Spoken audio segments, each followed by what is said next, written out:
Bonjour à tous, je suis Elisabeth Laville, fondatrice d'Utopie. Je suis ravie de vous retrouver aujourd'hui pour cette conférence inaugurale des rencontres de l'innovation en transition écologique. Alors, comme vous le savez peut-être, et si vous ne le savez pas, maintenant vous le saurez, nous allons nous retrouver sur 5 sessions. J'espère que vous pourrez assister aux 5. Aujourd'hui, on va avoir une table ronde inaugurale, introductive, dirons-nous, à ces sujets. Nous aurons une autre session le 17 juin. C'est mon anniversaire, mais je ne serai plus là. La table ronde numéro 1 sur l'économie circulaire. Le 24 juin sur le numérique responsable. Le 1er juillet sur les bâtiments et la mobilité durable. Et le 8 juillet, avant de partir en vacances, sur le sens au travail pour être sûr de revenir en septembre. Aujourd'hui, nous allons aborder, alors je vais passer la présentation d'Utopie. Utopie est un cabinet qui est spécialisé sur l'accompagnement des stratégies de développement durable dans les entreprises et les organisations, et aussi les territoires, depuis une trentaine d'années. Je vais surtout avancer sur notre conférence d'aujourd'hui. Je vais vous faire une petite introduction après une vidéo de Renaud Villard. Et ensuite, nous retrouverons nos invités du jour, Marc Giget et Emery Jacquilla, pour une table ronde qui s'annonce passionnante sur la façon de transformer les enjeux de la transition écologique en opportunités d'innovation. Je pense qu'on va lancer la vidéo du directeur général de la Caisse nationale d'assurance retraite pour introduire ce sujet.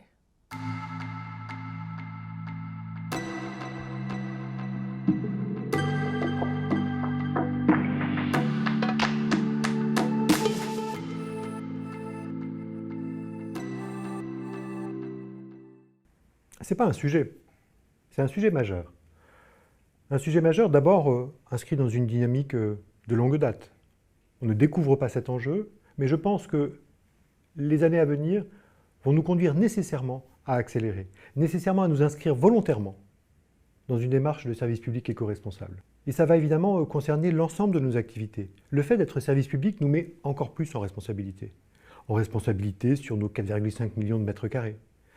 En responsabilité sur nos achats. La sécurité sociale est un gros acheteur et dans ce cadre-là, doit veiller évidemment à engager toujours plus de clauses environnementales. Mais j'irai même plus loin. Service public éco-responsable, c'est considérer que toute notre activité doit pouvoir finalement être réinterrogée au vu de ses émissions. Que finalement, pour prendre un exemple qui m'est familier, demander sa retraite en ligne, ça pourrait supposer de mesurer l'empreinte carbone du demande de retraite en ligne, le rendez-vous qui va bien, l'assuré qui vient en voiture, l'empreinte du numérique, et ainsi de suite. C'est cette démarche-là que nous souhaitons collectivement porter et je me félicite de l'événement d'aujourd'hui.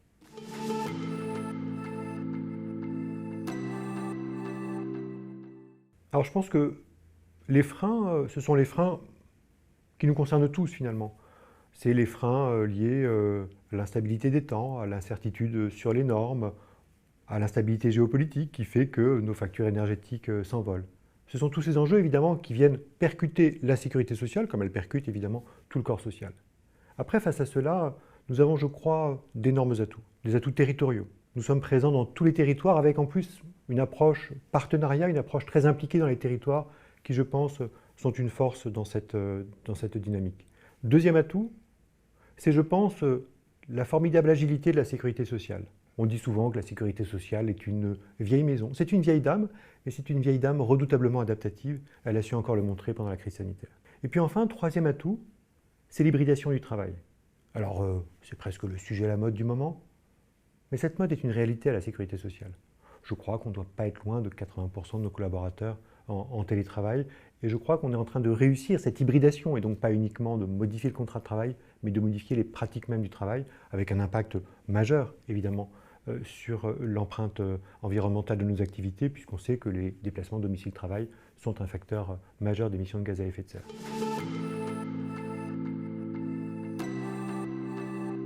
C'est tout le défi à relever. Je l'ai dit, je pense qu'il y a cet atout local, et cet atout local fondé en plus sur une culture de l'innovation, à mes yeux bien ancrée dans la sécurité sociale, et j'en veux pour preuve le Grand Prix d'innovation qui nous réunit tous les 2 ans. Je crois beaucoup à la vigueur, à la vivacité des idées qui nous viendront du terrain. Je crois aussi beaucoup à notre capacité, au plus près là aussi du terrain, à apporter des mécanismes d'économie circulaire. Et puis enfin, il va falloir ancrer, marteler, se marteler dans la tête, ancrer dans l'ensemble de nos collaborateurs et dans l'ensemble des parties prenantes du service public, ancrer la certitude que la consommation la plus vertueuse, la plus durable, c'est la consommation que l'on ne réalise pas.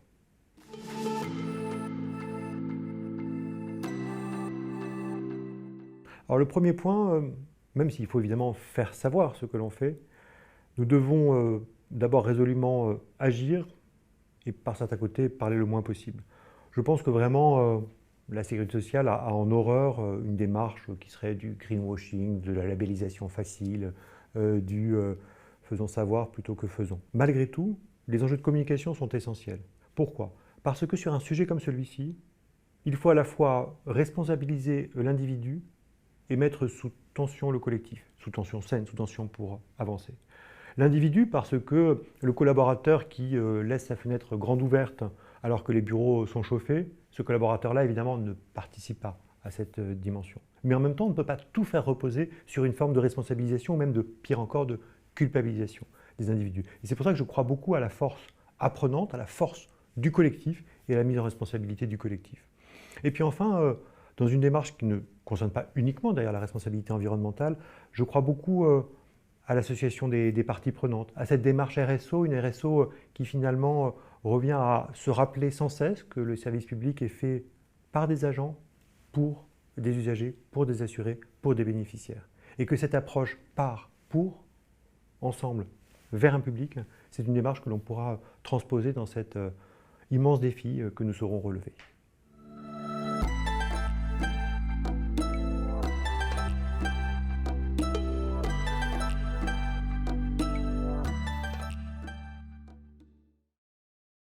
Et voilà, on se retrouve après cette introduction. On va rentrer dans le vif du sujet. Renaud Villard disait qu'il faut parler le moins possible. On va parler un tout petit peu aujourd'hui pour quand même poser les enjeux du sujet qui vont nous animer au fil de ces 5 sessions. Je vais peut-être rapidement... je regarde l'heure parce qu'il ne faut pas que je dépasse le temps que j'ai promis de ne pas dépasser. Rapidement poser les enjeux de ce à quoi les organisations aujourd'hui sont confrontées du fait des impératifs de la transition écologique et solidaire et du développement durable. Le point de départ, vous le savez, c'est qu'on fait face à des enjeux qui sont sans précédent. Aujourd'hui, on l'a bien vu notamment sur les sujets climatiques, on l'a bien vu pendant la crise Covid, puisque, vous le savez peut-être, en 2020, on a atteint à l'échelle globale de la planète la réduction des émissions de CO2, c'est-à-dire entre 7 et 8%, qu'on doit atteindre chaque année jusqu'en 2050 si on veut atteindre les objectifs de l'accord de Paris. Alors le problème, on le sait bien, c'est qu'on a atteint ces objectifs en 2020 de manière totalement exceptionnelle. Pourquoi ? Parce qu'on a arrêté l'ensemble des activités humaines, ou quasiment, à la surface du globe pendant un trimestre. Et l'enjeu, c'est qu'on atteigne, et d'ailleurs, pour tout vous dire, ces émissions sont reparties à la hausse. L'enjeu, c'est qu'on atteigne cette diminution d'émissions, évidemment sans arrêter les activités, mais plutôt en les relançant. Mais ce chiffre-là, il nous dit bien le caractère disruptif, il nous dit bien que le business as usual, la façon dont on mène historiquement nos activités, ne suffit pas à atteindre ces objectifs radicaux que l'humanité s'est fixés. Et elle dit d'une certaine façon qu'il va falloir dans nos habitudes de travail, dans nos habitudes de production, une rupture aussi forte que celle qu'a amenée la crise du Covid. On voit ça de toutes parts et on l'a vu encore très récemment, hein, les médias nous alertent et le GIEC nous alerte notamment sur les sujets climatiques au fil des rapports. À nouveau, il nous faut une disruption importante. On sait aujourd'hui, il y a ce petit schéma de la théorie du donut développée par l'économiste britannique Kate Raworth, qui est professeur à Oxford, qui est assez éloquent. On sait désormais qu'il ne peut pas y avoir de croissance infinie des activités humaines dans un monde qui est par définition fini. Et ce petit schéma du donut l'illustre d'une manière qui est assez facilement mémorisable. Kate Raworth dit on a comme un beignet avec un cercle intérieur qui est ce qu'elle appelle le plancher social. Il faut qu'on soit au-delà de ce plancher social pour répondre aux besoins de base de tous et de chacun, besoins en éducation, en santé, en sécurité, en alimentation, etc., etc. Mais il faut qu'on arrive à répondre à ces besoins de l'humanité en restant à l'intérieur du cercle extérieur, ce qu'elle appelle le plafond environnemental. Et ça, c'est les limites planétaires. Et on sait aujourd'hui que ces limites planétaires, elles sont dépassées sur pas mal de sujets. C'est ça, en fait, notre feuille de route, la feuille de route de l'humanité pour les décennies à venir. Et c'est aussi la feuille de route pour les entreprises et pour les organisations. On sait aussi que cette transition écologique, finalement, ce n'est pas qu'une question de technologie, contrairement à ce que disent certains. L'Agence internationale de l'énergie dit la moitié des progrès à réaliser viendront de la technologie et l'autre moitié viendra d'une plus grande sobriété, d'un changement dans nos modes de vie. Donc ça veut dire quoi? Ça veut dire que la transition écologique et solidaire, c'est aussi et avant tout peut-être un changement culturel et pas juste une question ni d'ajustement, je l'ai déjà dit, ni une question de technologie qui résoudrait comme par miracle les problèmes qu'on se pose. On voit aujourd'hui dans le bâtiment, par exemple, que beaucoup d'acteurs assez avancés, il y aura une table ronde consacrée à ce sujet, militent pour le low-tech en disant à l'heure où tout le monde parle de smart cities, peut-être que le vrai progrès, ce n'est pas de multiplier la technologie dans les bâtiments, mais d'arriver à faire aussi du low-tech plus éco-efficace et plus sobre finalement. On sait aussi que le recyclage n'est pas la solution. On produit de plus en plus, par exemple, de plastique à usage unique. La solution, ce n'est pas juste de les recycler, de les collecter et de les recycler, c'est d'en produire moins et de tendre à résoudre le problème à la source. Sur pas mal de sujets, on l'a vu pendant le Covid, on n'est pas loin d'un point de bascule. Vous avez peut-être lu ce livre de l'éditorialiste du New York Times, Malcolm Gladwell, qui s'appelle The Tipping Point, le point de bascule, où il décrit toutes les étapes qui mènent au point de bascule. La bonne nouvelle, c'est que sur tout sujet sociétal que ce soit, Malcolm Gladwell nous dit le point de bascule, il n'est pas, contrairement à ce qu'on pourrait penser, à au-dessus de 50%. Quand on passe au-dessus de 50% de la population qui adopte une nouvelle façon de voir les choses, de nouvelles pratiques, alors ça bascule. Non, il est quelque part entre 10 et 20%.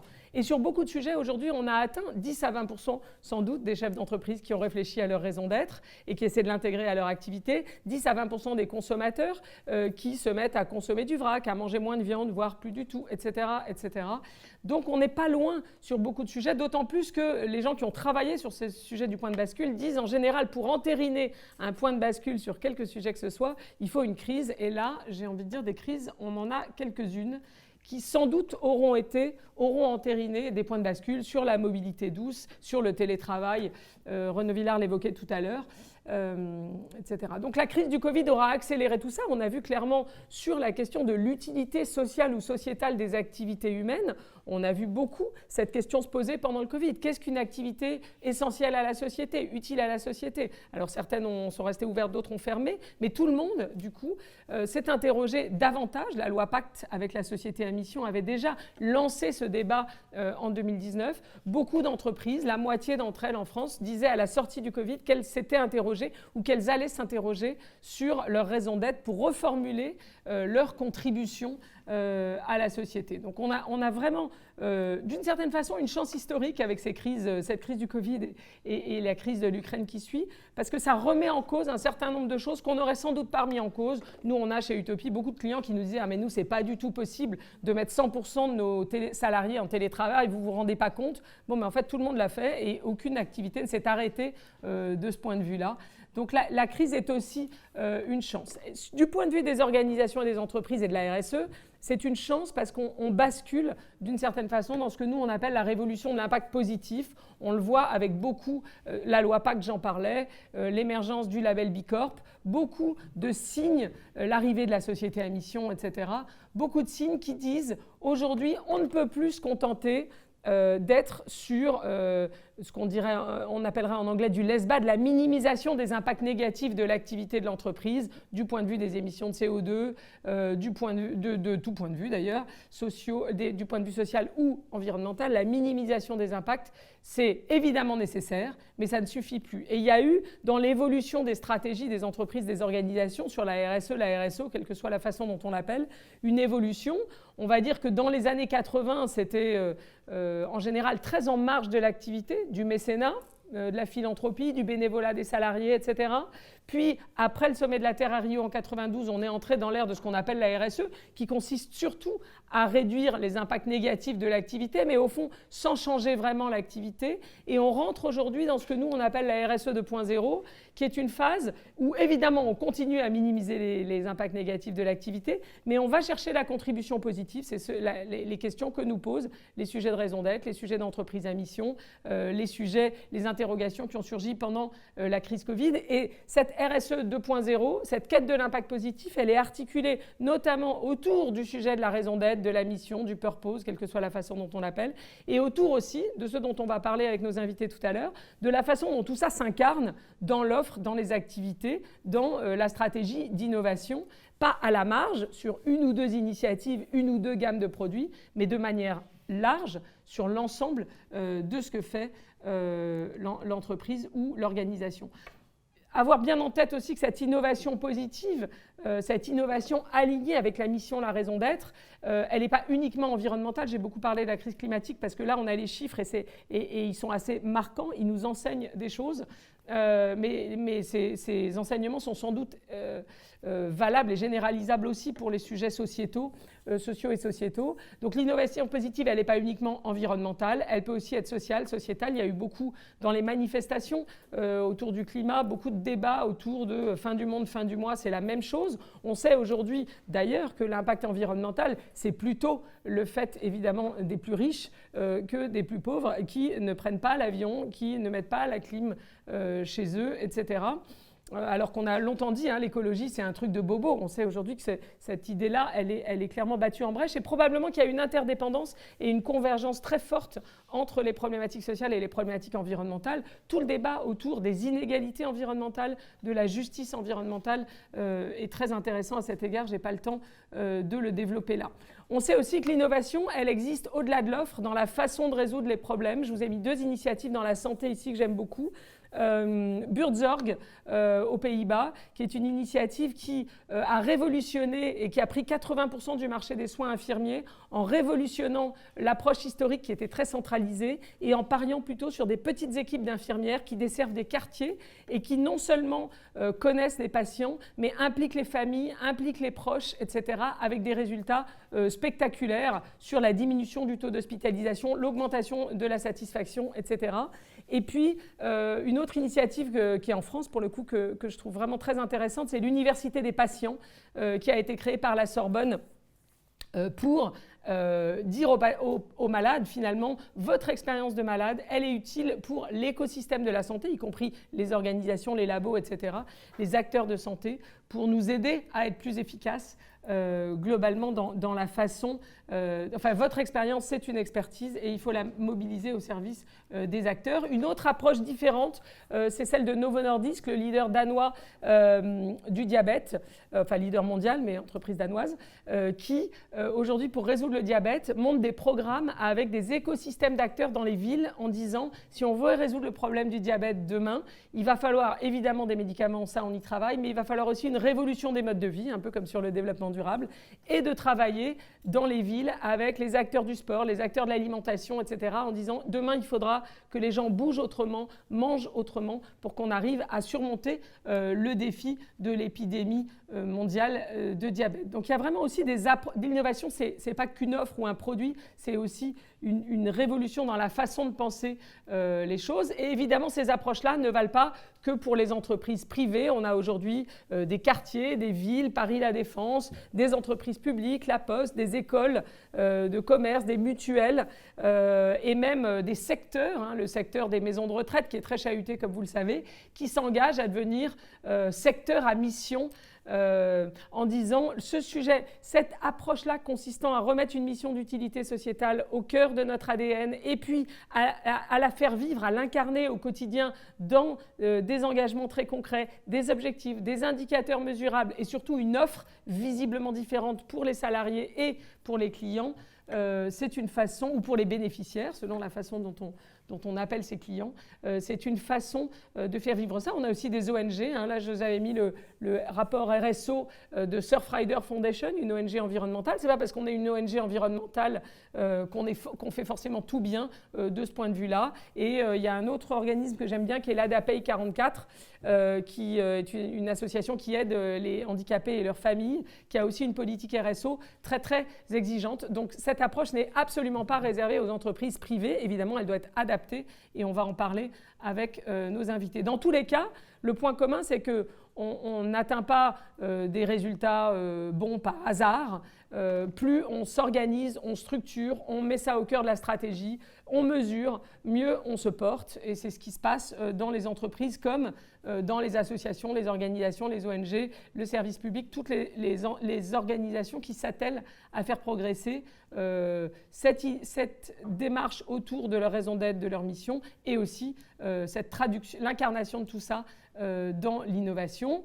L'exemple absolu du côté des entreprises privées, pour moi, ça reste cette entreprise californienne qui s'appelle Patagonia, qui est spécialisée dans l'outdoor, qui vraiment pense, a été la première, défriche, on va dire, depuis 20 ans quasiment, tout ce sur quoi le secteur de la mode travaille derrière elle, notamment le fait que les vêtements, qu'on doit lutter contre la fast fashion, qu'on doit ralentir le rythme des collections, qu'on doit ralentir même le rythme de la croissance de l'entreprise avec l'idée de privilégier plutôt sa pérennité, qu'on doit aussi ralentir le rythme de renouvellement des vêtements et que même si cette entreprise fait les vêtements les plus écologiques sans doute du marché, l'acte le plus écologique que puisse faire le client s'il n'en a pas besoin, c'est de ne pas acheter le produit, mais plutôt de garder les siens, de les réparer, de les faire vivre longtemps, etc., avec toute une démarche autour de la réparation comme acte radical et militant.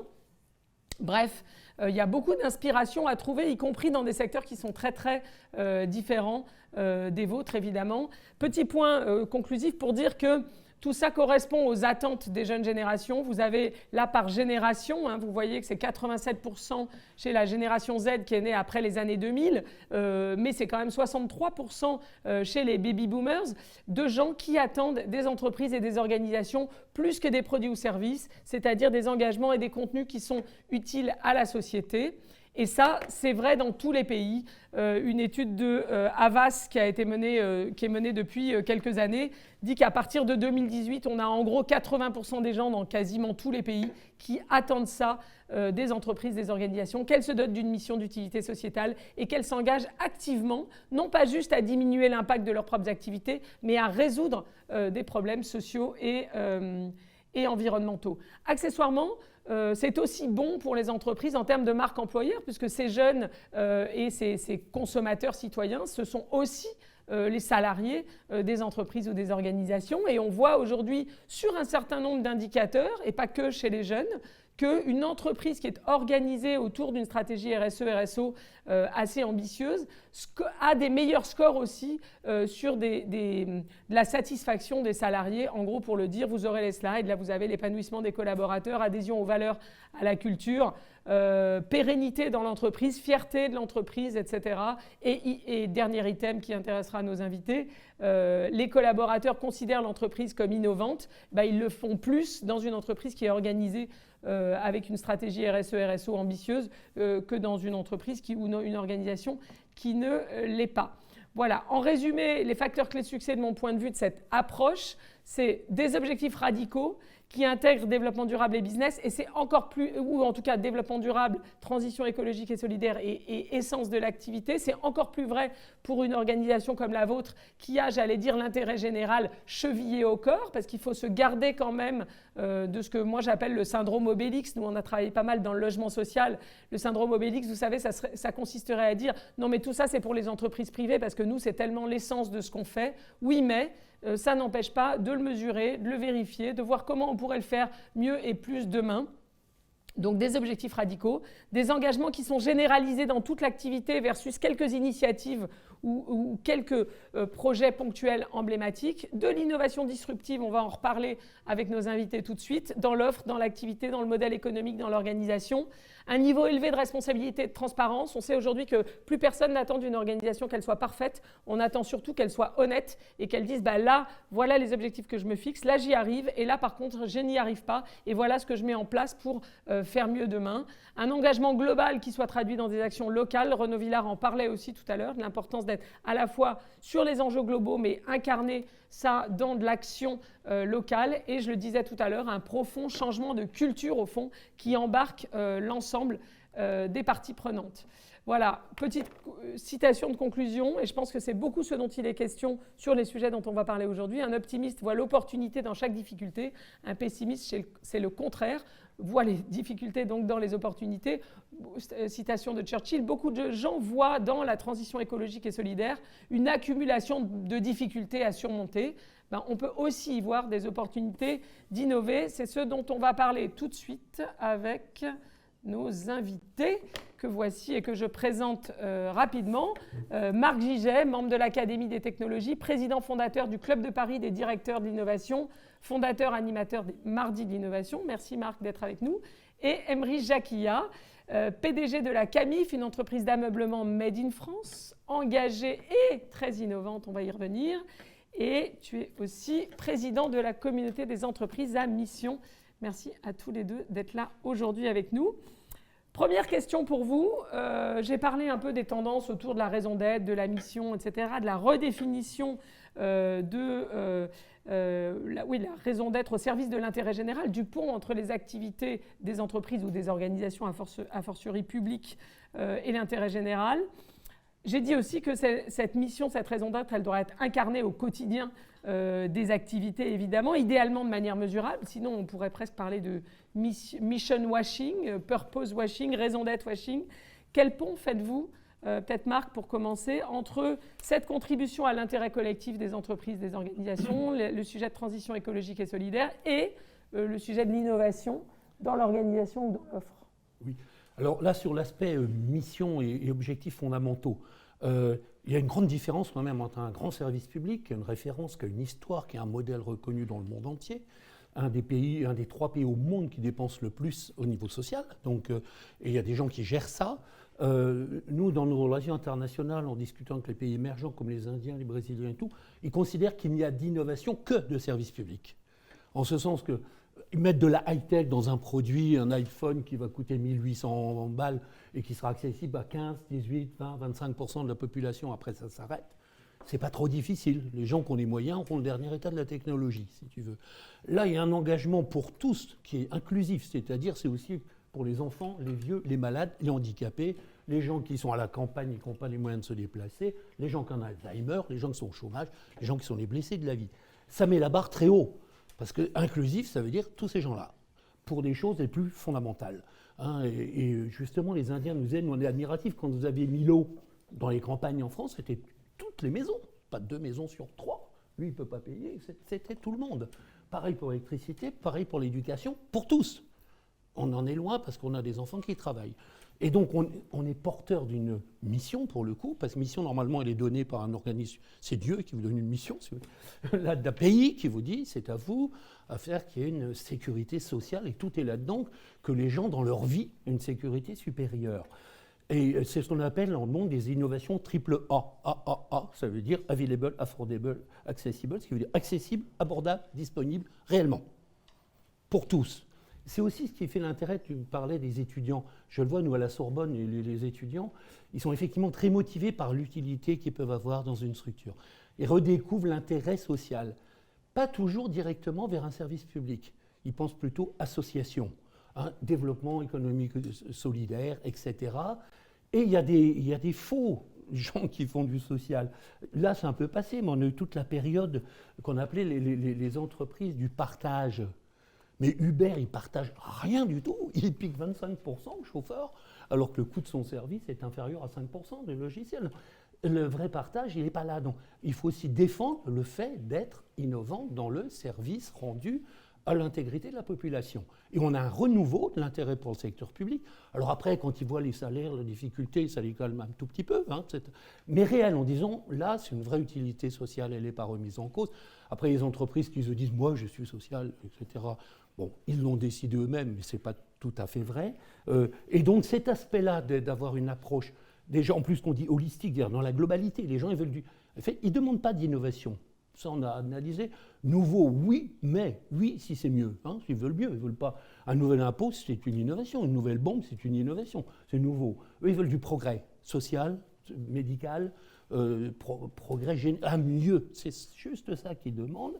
Et là, dans des périodes difficiles, il y aura plus de gens vieux, il y aura plus de gens à la retraite par rapport aux gens qui travaillent. On sent tomber les difficultés. Il n'y a pas de développement durable, la guerre, etc. Ça secoue au niveau de se dire, est-ce qu'on assure toujours, nous, le meilleur service de sécurité sociale possible avec les moyens d'aujourd'hui, les technologies d'aujourd'hui et la société d'aujourd'hui? C'est une des plus belles missions. C'est pas une blague. On évoquait, certains ont une punchline, l'énergie pour tous. Bonjour, pas besoin de payer une boîte de com pour nous sortir ça, quoi, une boîte de trucs. Donc il y a cet aspect-là. Pensez aux fondamentaux. Je finirai là-dessus. Les grands axes d'innovation, ils ont été définis à la Renaissance. Hein, c'était améliorer la condition humaine, qu'on ait moins mal, qu'on soit moins malheureux, qu'on ne vieillisse pas tout seul. Enfin, on sait ce que c'est. Améliorer la relation entre les hommes et les individus. Ils ont tendance à se taper dessus pour des raisons. Ils n'ont pas la même couleur, ils n'ont pas le même pays, ils n'ont pas la même langue, ils sont fonctionnaires, les autres ne le sont pas. Les gens, dès qu'ils sont différents, donc il faut tout le temps calmer le jeu en ayant des lieux communs. Améliorer la vie dans la cité, hein, on appelle ça aujourd'hui le vivre ensemble, hein, que la cité soit agréable, dépolluée, pas violente et tout le barda, et améliorer la relation à la nature. Respecter les cycles de la nature, que l'homme soit discret dans la nature. Hein, on disait, ça n'a pas bougé, hein, c'est toujours les mêmes axes. Voilà, donc sachez qu'étant social, et nous on le voit quand je fais de la formation dans pas mal de pays émergents, ils disent mais on n'a pas assez de gens qui viennent nous parler de l'innovation dans les services sociaux. Parce que nous on n'est pas encore au niveau de la France. Tout le monde n'a pas les mêmes soins, tout le monde n'a pas les mêmes éducations. Nous-mêmes, on a des problèmes, tout le monde n'a pas les meilleurs soins, tout le monde n'a pas la meilleure éducation. Hein, il y a des gens qui sont un peu exclus, c'est plus difficile de rentrer dans une grande école quand on démarre à Bondy-Nord que quand on démarre dans le 16e. Enfin, faut reconnaître nos limites. Et on est passé 35e à l'OCDE pour l'égalité d'accès à l'éducation, sur 36, hein, c'est pas terrible. Bon. Donc voilà, il faut balayer devant sa porte, mais c'est une superbe mission. Et moi, pas mal bougé dans le monde, je pense qu'effectivement, il y a de vrais progrès. Aristote avait dit le progrès ne vaut que s'il est partagé par tous, parce que sinon il y en a qui font leur avancée. Aristote et pas la SNCF. Mais, non, mais ça a été repris par le slogan de la SNCF, mais il faut revenir aux fondamentaux. C'était aussi le slogan de la Belle Époque, parce que c'est fondamental. Quand tu as une avancée comme ça, il y en a qui piquent la technologie, comme les GAFA et tout, pour s'enrichir. On ne la met pas spontanément à disposition de tout le monde. Il faut un peu secouer pour avoir accès à cela. Et comme tu as dit, il n'y a pas que la techno, on viendra là-dessus. Hein, mais c'est, je dirais, ça ne vaut que si c'est partagé par tous. Là, il y a une mission fondamentale, reconnue, connue sur la terre entière. On a encore, nous souvent voyageants, dit je suis allé en France, j'étais malade pendant les vacances, on a été soigné pour rien pratiquement. Chez nous, ça nous aurait coûté 3 mois de salaire. Et donc, c'est un beau modèle. Bon, il y a plus que des beaux restes, si tu veux. Donc voilà, c'est dire, on est sur les choses qui délivrent réellement du progrès humain. Et notre défi, ben, c'est de le renouveler constamment au mieux. Alors du coup, sur le service public, on disait l'enjeu, c'est d'aller au-delà peut-être de syndrome obélix, c'est de dire par définition on est du bon côté, mais de s'astreindre à le faire en continu au mieux avec cette innovation humaniste dont tu as parlé. Dans le secteur privé, Emery, comment ça se passe? C'est pas très éloigné au fond de ce que tu racontes et de ce que tu fais, cette innovation humaniste dont parlait Marc et dont parlaient les humanistes de la Renaissance, Jean-Pic de la Mirandole, etc. Je crois qu'on a besoin de mobiliser toutes les forces possibles pour adresser les enjeux qui ont été bien décrits dans ton introduction. Et moi, une des choses qui me marque, c'est que si nous, tous citoyens, on adopte les meilleures pratiques en matière d'éco-gestes, hein, qu'on ne prend plus l'avion, qu'on ne prend plus la voiture pour les trajets de moins de 3 km, qu'on ne mange plus de viande, on n'aurait fait que 25% du chemin pour nous limiter dans la trajectoire des 2 degrés de l'accord de Paris. Ce qui veut dire que les 75 autres % du chemin, ils sont à faire par les organisations, par les entreprises, par l'État, par les collectivités. Ça nous met une sacrée pression et ça nous oblige, pour faire le lien avec la question que tu posais, à réinventer nos modèles. Et en fait, le lien entre les enjeux de développement durable et l'innovation, c'est ça. C'est qu'il va falloir mobiliser notre intelligence collective pour réinventer nos pratiques, nos façons de faire. Parce qu'il y a aujourd'hui un lien très évident, plus contesté par personne, entre nos modes de vie, nos modes de consommation, nos modes de production, nos modes de faire entreprise, nos modes de faire société, et les enjeux et les dérèglements qu'on observe au niveau du climat et de la biodiversité. Donc il y a aujourd'hui une urgence de se mettre en action pour transformer en profondeur nos modèles. Et qui peut mieux transformer nos modèles, c'est les entreprises, les organisations qui sont le plus puissant levier de transformation qu'on ait à disposition et qu'il faut aujourd'hui activer. Alors l'innovation, elle passe pas forcément par l'offre ou par le service. Elle a déjà commencé en France par une loi, tu l'as rappelé, la loi Pacte.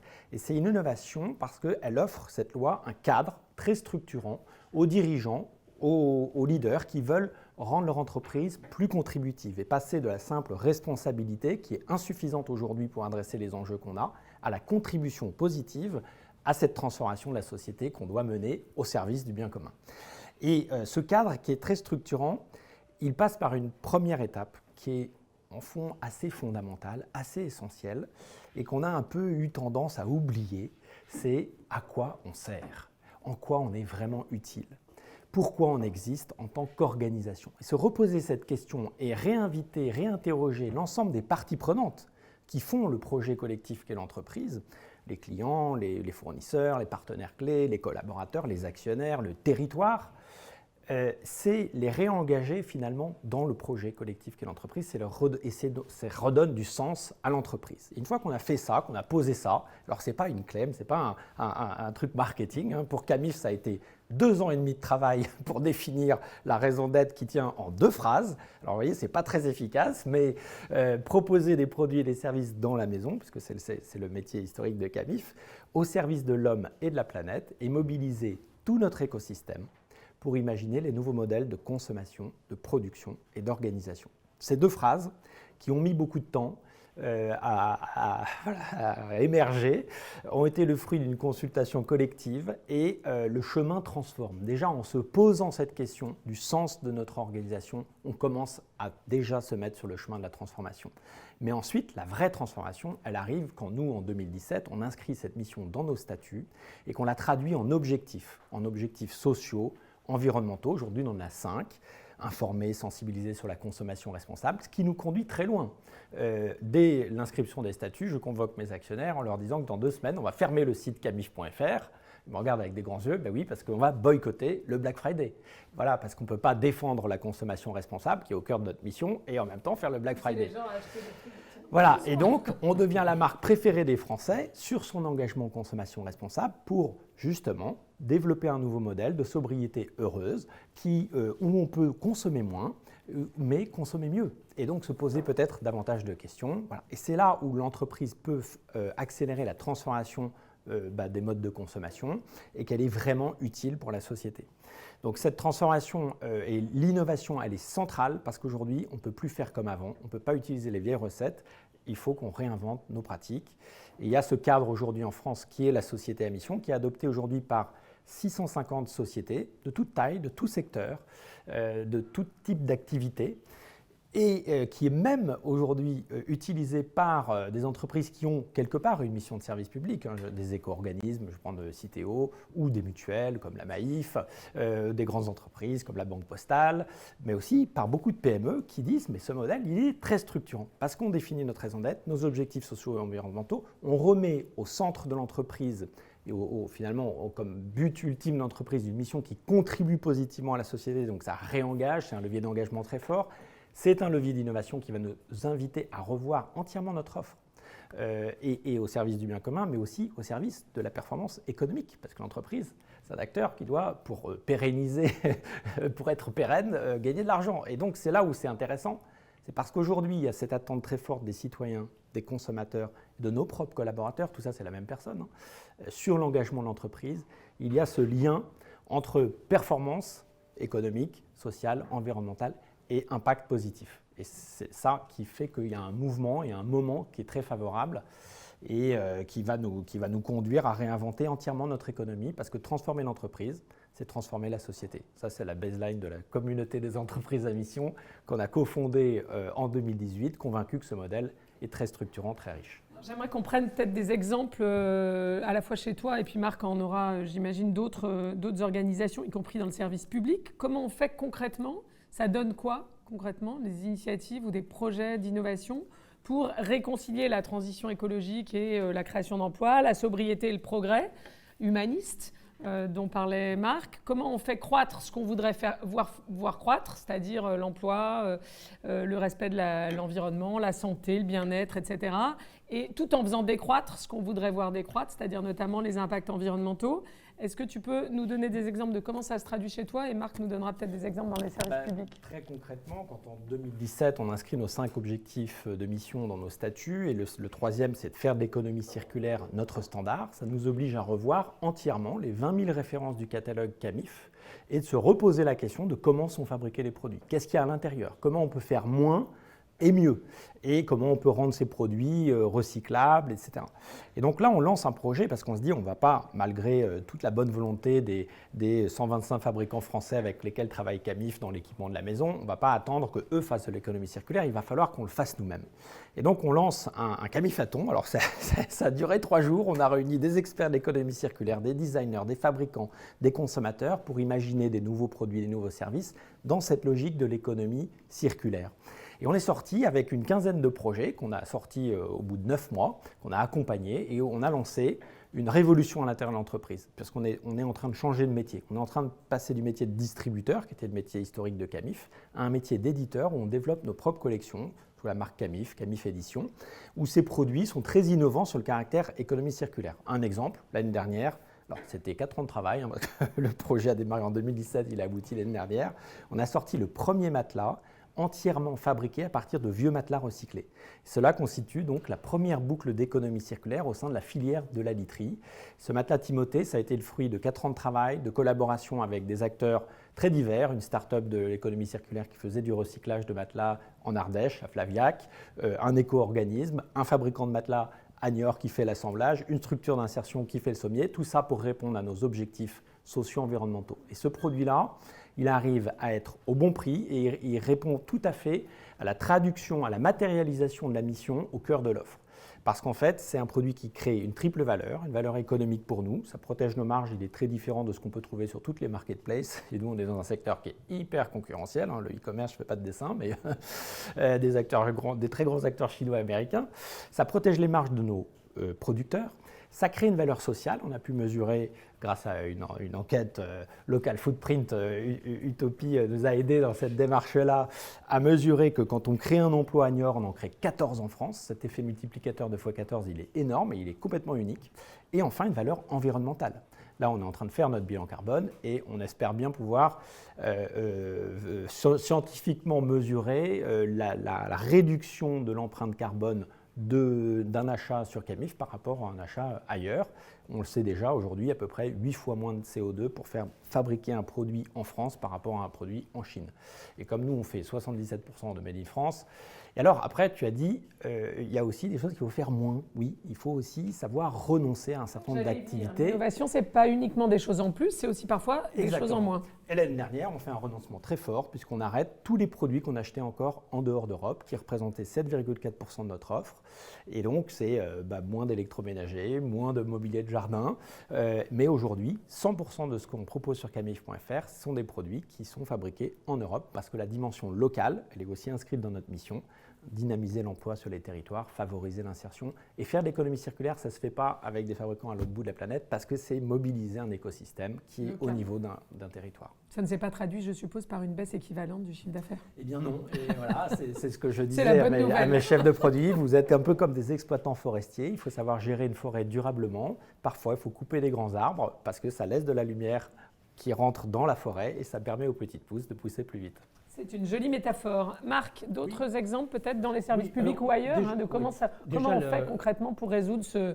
Oui. Alors il y a un point, il y a un truc qui se développe, je ne vois pas l'intérêt forcément de pousser trop de débat, qui est entre technologie et sobriété. Tu l'as évoqué. C'est-à-dire, oui, la technologie, c'est une fuite en avant technologique. Il y a le mot technosolutionniste qui est arrivé. Donc, moi, je vais parler de ma paroisse, l'Académie des technologies. On dit, bon, vous pensez qu'il y a des solutions techniques et scientifiques à tout, alors qu'en fait, c'est plus lié à avoir une sobriété, une frugalité, à gaspiller moins et tout le bardard. Alors, ça ne s'oppose pas. Il y a la techno, moi j'ai découvert après, elle est neutre. Il n'y a pas une techno méchante ou gentille. Même un marteau, tu prends un marteau, t'enfonces un clou, ou le crâne de la voisine. C'est pas de la faute au marteau, tu vois. Ou un avion, il lâche des bombes, ou il emmène des touristes, ou la chimie, ça te fait de l'aspirine ou du gaz dans les tranchées. Même l'électricité, tu peux torturer ou éclairer. Et donc la techno, c'est ce qu'on en fait. Il y a quelques technos dangereuses. un fusil d'assaut, c'est pas fait pour des écoles élémentaires. Les Américains ont du mal à s'en rendre compte. Bon, et donc il y a effectivement des technos qui sont en jeu. Nous, on est, juste pour dire, on est né, c'est on pourrait dire une nouvelle entreprise, en 2000, une extension de l'Académie des sciences, parce qu'on s'est aperçu que les gens ne défilent pas dans la rue contre la physique ou contre les mathématiques. Bon. Hein, c'est excellent. Par contre, ils défilent contre l'ARN messager, contre le compteur Linky, contre la 5G, contre les cellules souches, contre tout ce que tu veux qui arrive de nouveau. Et on était le seul pays qui n'avait pas d'académie des technologies des sciences, on dit engineering. Et donc, c'est une extension en disant il faut conseiller l'État sur cela, il arrive techno, on la fait, on la déploie pas, quelle limite à mettre. Et puis sinon, si on n'a pas ça, ben c'est avec les Américains, avec les Allemands et les Chinois qui vont décider de la gouvernance du net. Parce qu'on n'est pas là. Bon. Et donc, c'est une activité récente. Alors, on a notre punchline, on a notre raison d'être qui s'appelle, alors je dis, pour un progrès raisonné, choisi, partagé. C'est un truc d'État, un peu comme la Sécu. Progrès, on n'a pas mis technologie. Ou est-ce que ça améliore ou pas? Raisonner, on a payé Descartes, on raisonne. Il y a plein de fake news, on met à plat, on réfléchit, on échange, on n'a pas d'a priori. Choisi, ben oui, on est en démocratie. On choisit de le faire ou pas le faire. Et la démocratie, c'est important parce que les entreprises ne vont pas se substituer à l'État. En ce moment, l'État et la politique s'affaiblissent, c'est très très dangereux. On ne remplace pas la démocratie par 5 entreprises à mission. Il faut faire très attention parce qu'il y en a qui... Donc, progrès, raisonné, choisi et partagé, parce que le progrès ne vaut que s'il est partagé par tous. C'est un résumé de la philosophie des Lumières, de Jean-Jacques Rousseau, et tout bon. Et en fait, dans le premier rapport, on a fini, alors pour te dire, l'innovation, c'est 20% de technologie. Académie des technologies dit ça. Le reste, c'est quoi? Du social, de la gestion, de l'économie, du droit, de l'anthropologie, de la sociologie, de l'esthétique, de la culture, et tout. Parfait, on n'est pas stupide. Hein. Et par exemple, le sujet de la rencontre, comment dirais-je, la séance plénière de l'Académie des technologies le 22 juin, c'est les technologies de la sobriété. Bon, pourquoi? Pour être sobre, consommer moins, gaspiller moins, il faut bien mesurer. Faire de l'agriculture de précision, que le chauffage se mette en route que quand tu arrives à 20 km de chez toi et qu'il s'arrête après, enfin tout ça, ça ne se pose pas. Et effectivement, il y a des technologies dont on n'a pas besoin, donc il faut se débarrasser, parce que c'est des formalisations humaines, il ne faut pas sauter tout le temps 5G, Apple 1, 2, 3, 4, 5, 7, 8, 9, 12, 6G, 7G, 8G, les gens vont dire « Ouais, attendez, obsolescence programmée, je n'ai pas le temps de m'y mettre ». Donc il faut raisonner. Et l'opposition croissance-décroissance, c'est pareil. Nous, on a fait une émission, croissance-décroissance. Il y avait les partisans de la croissance et de la décroissance. La touche, Anco et les autres. On leur a dit, vous listez ce qui doit décroître et ce qui doit croître. Mais ils ont fait la même liste. Il n'y avait qu'un truc qui n'était pas d'accord, c'était sur le nucléaire. Tu vois, en disant, ah non, si c'est ça comme ça qu'on diminue le carbone, je ne suis pas d'accord. Et donc, je dirais, il faut travailler ensemble. Il y a déjà tellement de segmentation dans la société, si vous voulez. Et les gens ne rejettent pas le... Nous, il y a un mot qui nous exècre, c'est la tech, la French tech. Bon, on était avec plusieurs académiciens de réunion à Bruxelles. Et il y avait des exposés, c'était chiant, ça durait, tout avait traîné. Et on voyait que les gens sortaient pour aller manger, alors qu'il y avait encore un exposé d'un Français. Je ne savais pas qui. Bon. Et les gens sortent. Et nous, il y en a un qui dit, au Belge qui était là, il dit, mais vous partez, il y a encore un exposé. Il dit, oh mais là, ça va être techno-chiant à la française, donc on va boire un verre. Nous, de l'Académie des technos, ils nous disaient techno-chiant à la française. Donc on est resté pour voir. Et c'était techno-chiant, vraiment, la tech partout, et à la française. Arrogant, prétentieux, sachant tout à la place. Et on a dit, jamais on sera ça, hein. Parce que ce n'est pas notre mission. Les gens ne rejettent pas la technique. Par exemple, tu dis l'anesthésie, peut-être une techno, on peut s'en passer. Ça marche pas mal. Les gens préfèrent quand même être opérés sous anesthésie que de se faire découper en direct. Donc, nous, on n'oppose pas les deux. On ne peut pas dire la science ne sert à rien, CNRS vous fermez, tous les centres de recherche vous fermez, vos technologies, on n'en a rien à secouer. Il faut améliorer la vie des gens, et ils le savent en santé, tout ça, ils le demandent, mais il ne faut pas de la surenchère technologique. Elle ne sert strictement à rien. Et le gros point, c'est le gaspillage. Hein. Plus sobriété, c'est un mot, bon, il y a un petit côté, vous savez, une dame qui met recherche homme sobre, c'est qu'elle a vécu avec un ivrogne. Bon, elle prend sobriété, oui, frugalité, surtout gaspillage. On gaspille énormément, mais je dis, on améliore que ce qu'on mesure. Hein. Et il faut avoir l'outil pour le faire. Donc voilà, moi je n'oppose pas les deux. Et vous voyez, même nous, dans le secteur public, renouveler ces vieux, l'académie, ce vieux machin, moi je ne voulais pas l'académie. Quand j'ai vu la punchline, Ah, progrès, raisonner, choisir, partager, d'accord. C'est un projet démocratique de scientifiques qui se regroupent et qui prennent l'initiative de ça. Donc, dans notre domaine, ça a joué. Engagement, c'est après que tu traites de ça. On y vient. On y Je te va. remercie. Donc moi, c'est tout ce que j'avais à dire. La technique peut aider. On n'est pas, faut pas être stupide. Les fous de la tech, il y en a un peu en Californie. Ils te disent on peut tout changer. Il suffit d'envoyer des bombes atomiques en l'air, ça fera redescendre la température. Enfin, il y a les fous furieux. Bon, qu'il faut arrêter. Mais c'est pas le cas. Tous les gens du CNRS ne sont pas des fous. Toutes les gens, non, c'est vrai. Faut pas croire ça. Sinon, plus de science. Alors sans science, c'est dangereux parce que il y a beaucoup de fake news. Nous, aujourd'hui, par exemple, environ 18 à 20% des gens sont plutôt anti-tech. Hein, parce qu'ils en ont un peu ras-le-bol. Et les gens du digital ne se rendent pas compte qu'il y a une montée anti-digitale. C'était 3-4% il y a 15 ans. Il y a un tipping point là. Ah, voilà. Ça veut dire, oui, mais est-ce que ça a été fait pour les gens? Non, pas du tout. C'était pas fait pour ça. Je dis, Uber, c'était pas fait pour partager. C'était fait pour faire de la thune et pour mettre la techno sur autre chose. Donc, il faut être très exigeant vis-à-vis des solutions et pas dire non, je n'ai pas besoin de 7e génération pour l'instant, on attendra que ça aille mieux. Il faut se battre, mais il ne faut pas tomber dans l'anti-scientifique. En ce moment, la société est hyper fragmentée. Les pros-ceci, les pros-cela, les anti... Essayons de rassembler un petit peu sous des objectifs communs de développement humain durable, hein, parce qu'il y a les deux. On disait développement durable et on a traduit sustainable, tu as montré les 17 objectifs de... Tous les pays du monde sont mis d'accord. Toutes les entreprises et toutes les ONG, il faut le faire, ça c'est une bonne nouvelle. Il y a 17 objectifs, il n'y en a que 3 qui sont totalement écolos. Les autres, c'est égalité des genres, c'est l'accès à l'éducation, donc c'est développement humain. Plus 3 développement durable, plus 2 de gouvernance. La paix comme principe et la coopération internationale. Ce qui ne marche pas très fort avec la Russie en ce moment. Et donc, il faut garder ce pack. Parce que pour les gens, ça a du sens. Si on en extrait qu'un, on va avoir 17 objectifs d'innovation différents. On fait, ah oui, mais je fais de l'innovation technologique, je fais de l'innovation responsable, moi je fais de l'innovation frugale, moi je fais de l'innovation low cost, moi je fais de... Bon, les gens ils veulent garder une vision de leur vie et c'est un équilibre d'ensemble. Et à ce moment-là, ils suivent parce qu'ils voient améliorer la condition humaine. C'est simple, notre objectif, si tu veux. Chacun contribue dans son domaine, avec des bons meubles, avec une bonne santé, avec des choses plus écolo. Enfin voilà, j'ai terminé, il ne faut pas me lâcher là-dessus. Tu parlais de rassembler tout à l'heure. Clairement, ce sujet, l'innovation durable, a fortiori quand elle est combinée à une raison d'être, une mission d'intérêt général, enfin dans le sens de l'intérêt collectif, c'est aussi un puissant levier d'engagement des collaborateurs, des salariés. Comment est-ce que vous voyez ça? Je ne sais pas qui veut commencer. Comment, et puis tu donneras les exemples. Comment activer cette dimension d'engagement des collaborateurs autour de ça? L'engagement, c'est un problème de fond. Il y a 2 grandes organisations, Gallup et ADP, par Aéroport de Paris, c'est une boîte canadienne, qui analysent l'engagement dans les organisations dans le monde entier.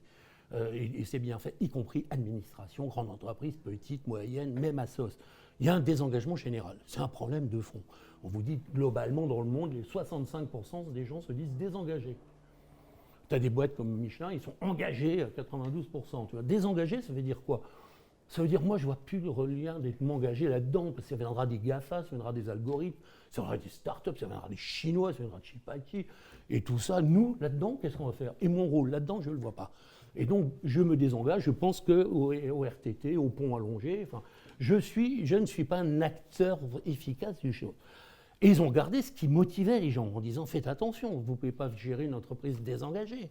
Avec des notes de service, il faut ceci, si les gens ne partagent pas une culture commune.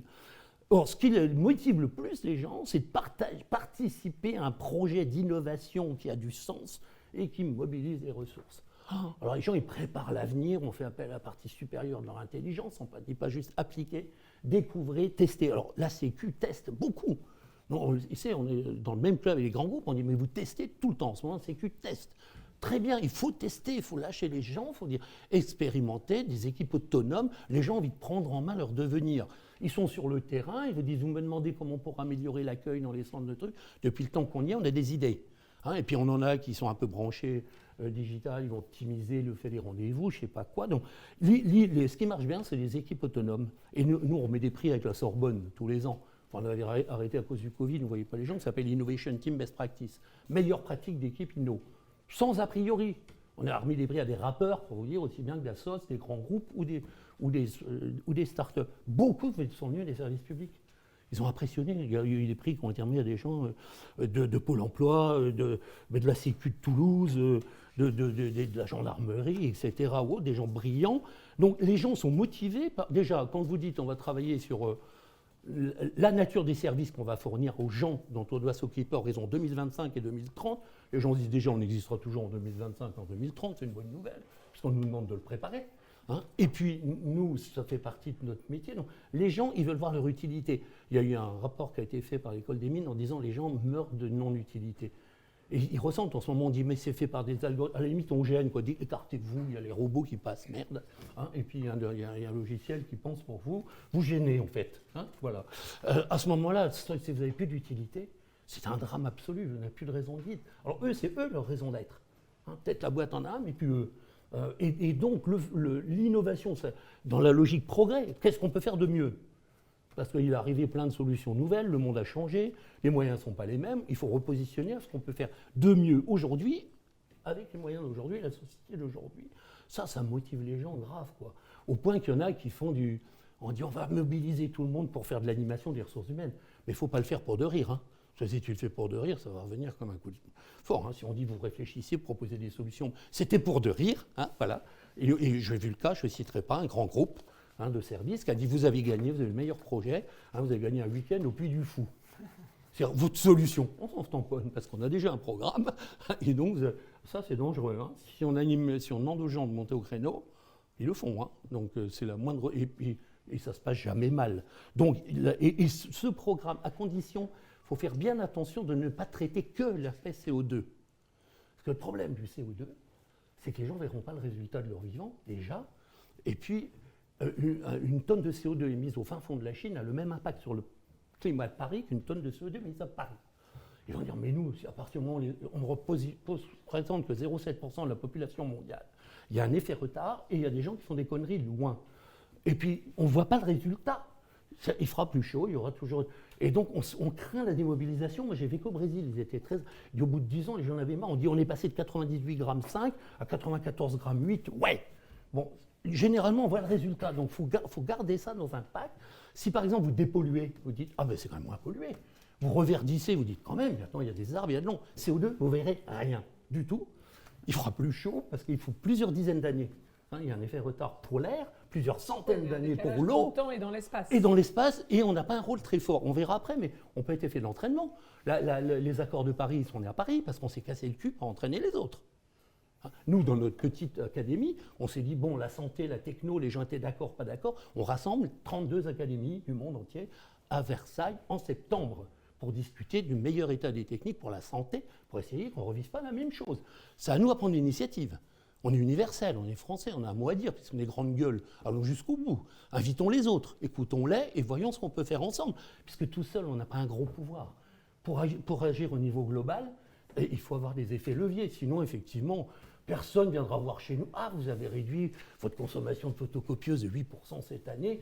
C'est fantastique, le monde ne parle que de vous. Non, mais je blague un peu, mais c'est clair, maintenir la motivation. Et donc, quand tu dis transition écologique, ce n'est pas que CO2. Transition écologique, c'est aussi baisse de la biodiversité qui est un drame absolu au quotidien. C'est la pollution, c'est l'épuisement des ressources naturelles, des choses qu'on voit tout de suite. C'est action locale égale résultat local. Là, ce coup, action locale, résultat global dans 30 ans, on a du mal au niveau de la motivation. Réellement, parce que tu dis, qu'est-ce qui fait que les gens vont rester sur le pont hein, réellement, c'est pas si évident que ça. Donc, il faut garder le pack. L'obligation développement durable, l'obligation décarbonation, elle est commune à tous les domaines. C'est pas ce que les gens percevront en premier de la Sécu. C'est pas Air France, c'est pas Total. Tout à fait, on va dire oui, mais pour vous c'est facile. Faites des services. Bah, bon, je préfère net zéro 2035. Nous, on aura du mal avant si on ne fournit pas d'énergie. Il faut le garder dans son pack, nos services principaux, la relation à l'écologie dans sa globalité, qui est beaucoup plus porteuse. Que le seul aspect CO2, il n'y a pas que le CO2, d'ailleurs il y a d'autres gaz qui posent problème, enfin les gens zooment sur le CO2. Donc voilà, on peut engager les gens à condition que eux, non seulement on leur donne leur avis, mais on leur fait confiance. On leur délègue des responsabilités, ils connaissent leur métier, ils veulent l'améliorer, ils peuvent coopérer avec des gens de l'extérieur, ils peuvent coopérer avec des scientifiques, ils peuvent coopérer avec des alter ego. Et ça, il n'y a pas de retour en arrière quand les gens sont passés aux équipes projets. Emery, ton expérience là-dessus, sur l'engagement, comment est-ce que ces sujets d'innovation durable, de raison d'être, sont aussi des vecteurs d'engagement plus forts des collaborateurs ? Elles sont vecteurs d'engagement quand elles résonnent justement dans le cœur des collaborateurs. Et c'est toute la puissance d'un bon travail sur la mission, sur la raison d'être. La raison d'être, c'est la raison d'être ensemble au fond. Et ça redonne du sens à l'entreprise et donc ça réengage. Et quand il y a un alignement entre notre conviction en tant que citoyen, en tant que consommateur, en tant qu'homme et femme, et que quand on va au travail, on a l'impression de poursuivre ses convictions et qu'on est aligné avec son entreprise, ça démultiplie l'énergie positive. Et on a besoin de beaucoup d'énergie parce que qui sont les mieux placés pour engager les transformations de nos organisations ? Évidemment, c'est les collaborateurs qui sont en première loge et qui sont les mieux à même de traduire les objectifs sociaux, environnementaux dans leur façon de faire au quotidien. Et c'est quand c'est incarné, quand c'est expérimenté que là, ça donne du sens et qu'on voit des résultats. Exemple, à la CAMIF, on fait un point du mardi tous les mardis. On réunit toute l'entreprise depuis 12 ans. Et ça dure une demi-heure à 1 heure. C'est animé de manière tournante. Donc chaque mardi, c'est quelqu'un qui est tiré au sort qui va animer le point du mardi suivant. Et toute personne qui veut proposer un projet, une initiative, peut le faire à ce moment-là. Il y a eu beaucoup d'initiatives qui sont nées pendant le point du mardi. Une jeune chef de produit arrive en disant on a des vieux stocks de linge de lit, là, même après les périodes de solde, on n'arrive plus à en faire quoi que ce soit parce que c'est des thés d'oreiller dépareillés avec des housses de couette, etc. Bien, je propose de lancer un projet pour faire de l'économie circulaire. Voilà. Et elle fait travailler un des AD qui restructure ses produits et qui fait des petites trousses de toilette, des linges démaquillants, des furoshiki pour emballer écologiquement ses cadeaux de Noël. Voilà. Et ça, c'est une initiative qui a été prise par une collaboratrice. Un autre jour, quelqu'un vient en disant les entretiens annuels, ça me barbe. Bah oui, passer 2 heures en face à face dans un bureau, c'est pas génial, quoi. On n'en ressort pas avec une énergie débordante. Donc, on va maintenant faire depuis 6 ans des balades le long de la Sèvre. Donc, on fait des marches pour faire nos entretiens annuels. Ça change toute la posture entre le manager et son équipe parce qu'on n'est plus face à face, mais on est côte à côte. On n'est pas statique entre 4 murs, mais on est en marche dans la nature. Ça permet de mieux s'exprimer, de mieux s'entendre, de mieux s'écouter. Alors, et voilà, et on ressort de cet entretien avec beaucoup d'énergie positive. Oui. Ça a totalement transformé. Donc, il faut changer nos pratiques, oser l'expérimentation, avoir le courage de se dire on va changer les choses, donc on expérimente. Et puis, c'est la confiance. Voilà. S'il n'y a pas la confiance, il n'y a pas d'expérimentation. Donc, il faut aussi, en tant que manager, abandonner le pouvoir, oser la confiance, c'est-à-dire oser l'échec. Et le rééchec, et voilà, l'expérimentation, le sens, l'autonomie, on en a parlé, c'est ça qui fait que ça réengage le cœur de nos collaborateurs et ça engage finalement la transformation de l'entreprise. Parce que le premier frein au changement, on déteste tous le changement, mais si on y trouve du sens, si on voit qu'en fait, en expérimentant, on y trouve du plaisir, il y a aussi cette notion de plaisir. Nous, ça nous a mis sur la voie aussi en 2013 du tour du Made in France qu'on fait chaque année, sauf depuis le Covid, où on va à la rencontre de nos fabricants, on invite tous nos collaborateurs, des clients, on fait des visites d'usines, c'est extraordinaire, on recrée du lien. Je crois qu'il y a aussi cette importance dans l'engagement collaborateur, c'est d'être, je pense que c'est probablement la vraie richesse d'une entreprise, cette capacité à créer du lien entre les collaborateurs, créer du lien avec tout son écosystème, ses fournisseurs, ses clients, se rencontrer, l'échange, le vrai échange au cœur des usines quand on découvre les savoir-faire des ouvriers, c'est passionnant. Eux, ils sont super fiers de voir des clients, des gens qui... Et puis l'après-midi, on les fait travailler ensemble. Accepter la diversité aussi, quand on fait travailler ensemble un ouvrier, un client CAMIF, souvent un stit à la retraite parce que quand on est à Saint-Loup-sur-Semouse en milieu de la semaine, voilà.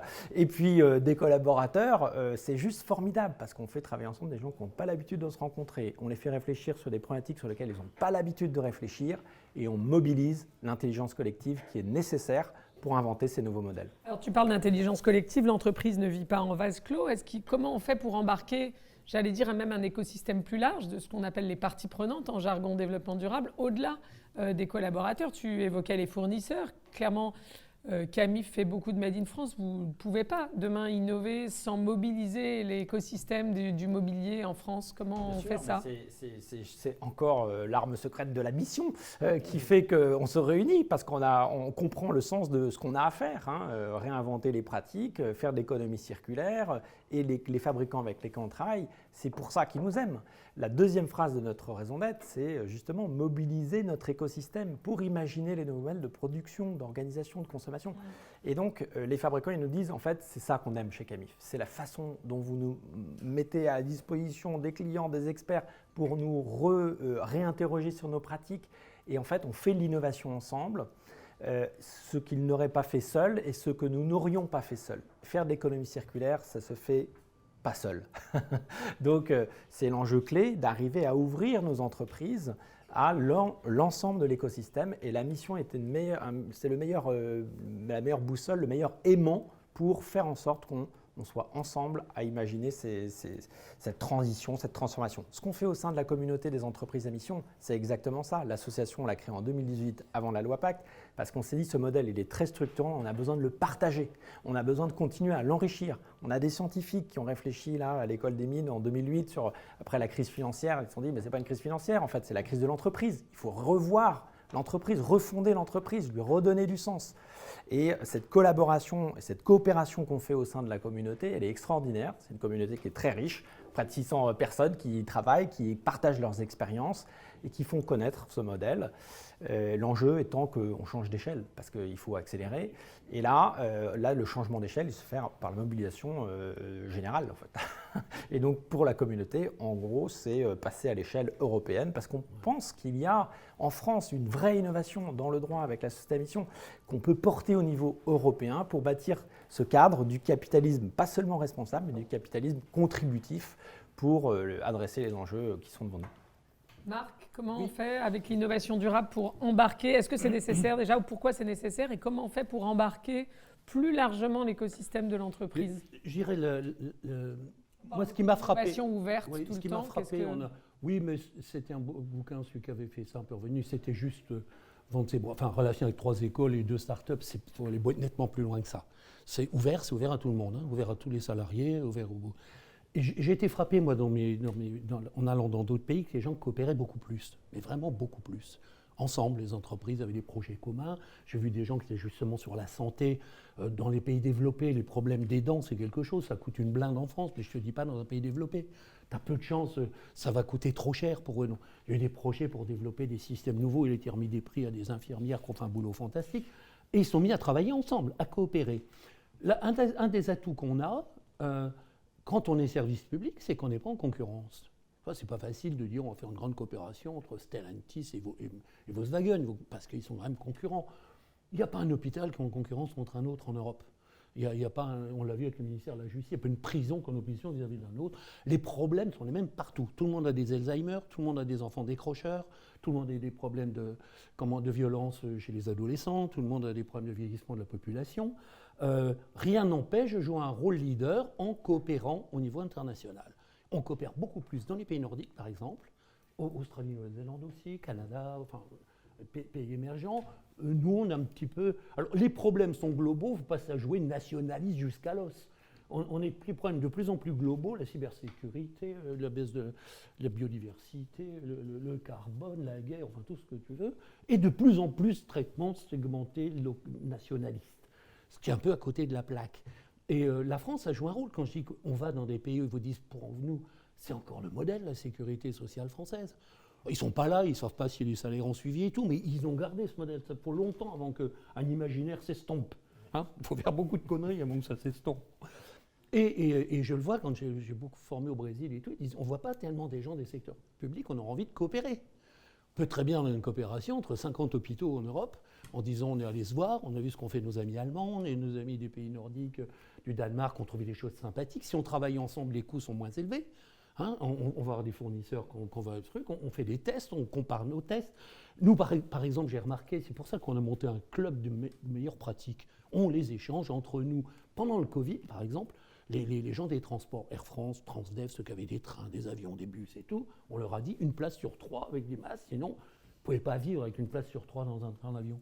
Or, il y a un atout, c'est qu'on maîtrise l'air qui est recyclé toutes les 2 minutes, et donc on peut le purifier et tout. En fait, on peut faire le seul endroit, on est sûr de ne pas l'attraper si on travaille ensemble. Il faut désinfecter. Ils ont travaillé ensemble, ils ont été beaucoup plus vite. Ils ne se gênaient pas de dire toi aussi, tu es dans un tuyau, des gens assis, et tu maîtrises l'air. Bon. Et ils coopéraient. Ou par exemple, je prends un autre cas, pour en parler d'exclusion. Les aveugles, les associations des aveugles sont hyper puissantes. Ils coopèrent beaucoup, font beaucoup de recherches. En Europe, par exemple, l'association des aveugles a dit nous, on en a ras-le-bol d'avoir des projets avec la RATP, avec les transports de Londres, avec machin. Vous vous remettez tous ensemble, hein, et puis on vous dit que c'est les mêmes problèmes d'accès, de savoir où on est, et tout ça, et ça touche des millions de personnes. Donc il faut coopérer plus quand on est, sinon il n'y a rien qui s'y oppose, et la France a une légitimité. On est universel, on veut des solutions universelles, il ne faut pas avoir peur d'avoir des leviers globaux, comme on a fait la COP21, accord de Paris, encore on croit que c'est... Vraiment là, à ce moment-là, tout le monde s'était cassé le cul en France. Hein. Ou que nous, avec nos académies, on dit on va inviter tous les autres. Et puis on va travailler ensemble, on va avoir des projets qui soient à la taille, qui touchent 4 milliards de personnes, à ce moment-là, c'est rentable. Donc moi, je trouve qu'on peut aller plus loin, notamment pour un organisme comme la Sécu. Ils le font déjà, on a vu des KS qui disaient nous on a travaillé, on fait des échanges de fonctionnaires, mais les grands ministères le font. Vous avez au ministère des Finances, vous voyez pratiquement 10% d'Allemands, qui sont du ministère des Finances allemand, qui font des échanges, qui essaient de voir comment on trouve des solutions. Donc, au moins, ayons le bon côté de la globalisation, de travailler avec des gens un peu différents, sympas, originaux, mais qui ont strictement les mêmes problèmes. Et on a l'avantage, il n'y a pas la concurrence. Nous, on l'avait vu en regroupant des aéroports, travailler sur la même chose. Hong Kong est en concurrence avec Paris. Quand tu vas à Paris, tu ne vas pas atterrir à Hong Kong. Bon. Donc, ils peuvent travailler sur comment optimiser le transport de fret. Bon. Eh bien, il faut aller plus loin là-dedans. C'est une façon d'avoir un levier. Regardez Greta. Greta, elle aurait pu rester assise devant une école secondaire de Suède, hein, et un peu autiste et tout. On avait fait un peu, les Suédois nous ont dit, il y a 100 ans, l'idole absolue, c'était Greta Garbo, hein, les Suédoises. Maintenant, c'est Greta Thunberg. Eh bien, elle a décidé d'aller à l'ONU, tu vois. Donc, alors, sans être militant à mort, hein, pour dire je pars, il faut savoir qu'on a on a une mission d'effet d'entraînement. On a une agence française de développement qui essaie de développer ça partout, technologique. Sinon, eh bien, on gère son petit truc dans son coin. Donc, n'hésitons pas, à problème global, à se globaliser, ou du moins à essayer d'avoir des relais pour travailler plus grand, plus fort. Sinon, on revient à nos 0,7% de la population mondiale et on se dit que ça ne sert à rien. J'ai peut-être une question là-dessus quand même par rapport à... Et on va prendre, je crois, après des questions de l'audience. Mais tu dis les problèmes sont globaux, ils le sont clairement. En même temps, on a Camille qui est très engagée sur le local. Quel pont vous voyez entre... je sais que la philosophe Catherine Larère, dans un bouquin que j'adore qui s'appelle « Le pire n'est pas certain », dit en fait le remède à la collapso. Et si on regarde les problèmes globaux, on déprime parce que c'est trop global et trop puissant. Et le remède, c'est l'action locale. Quel pont vous voyez l'un et l'autre entre les problèmes globaux et l'action locale ? Les 6 plus grands problèmes aujourd'hui, ils sont totalement globaux. Cybersécurité, je décide de traiter localement, ça vient de partout. Le carbone, totalement truc. La baisse de la biodiversité aussi. Les conflits, un conflit est d'emblée global, on vient de le voir de façon phénoménale.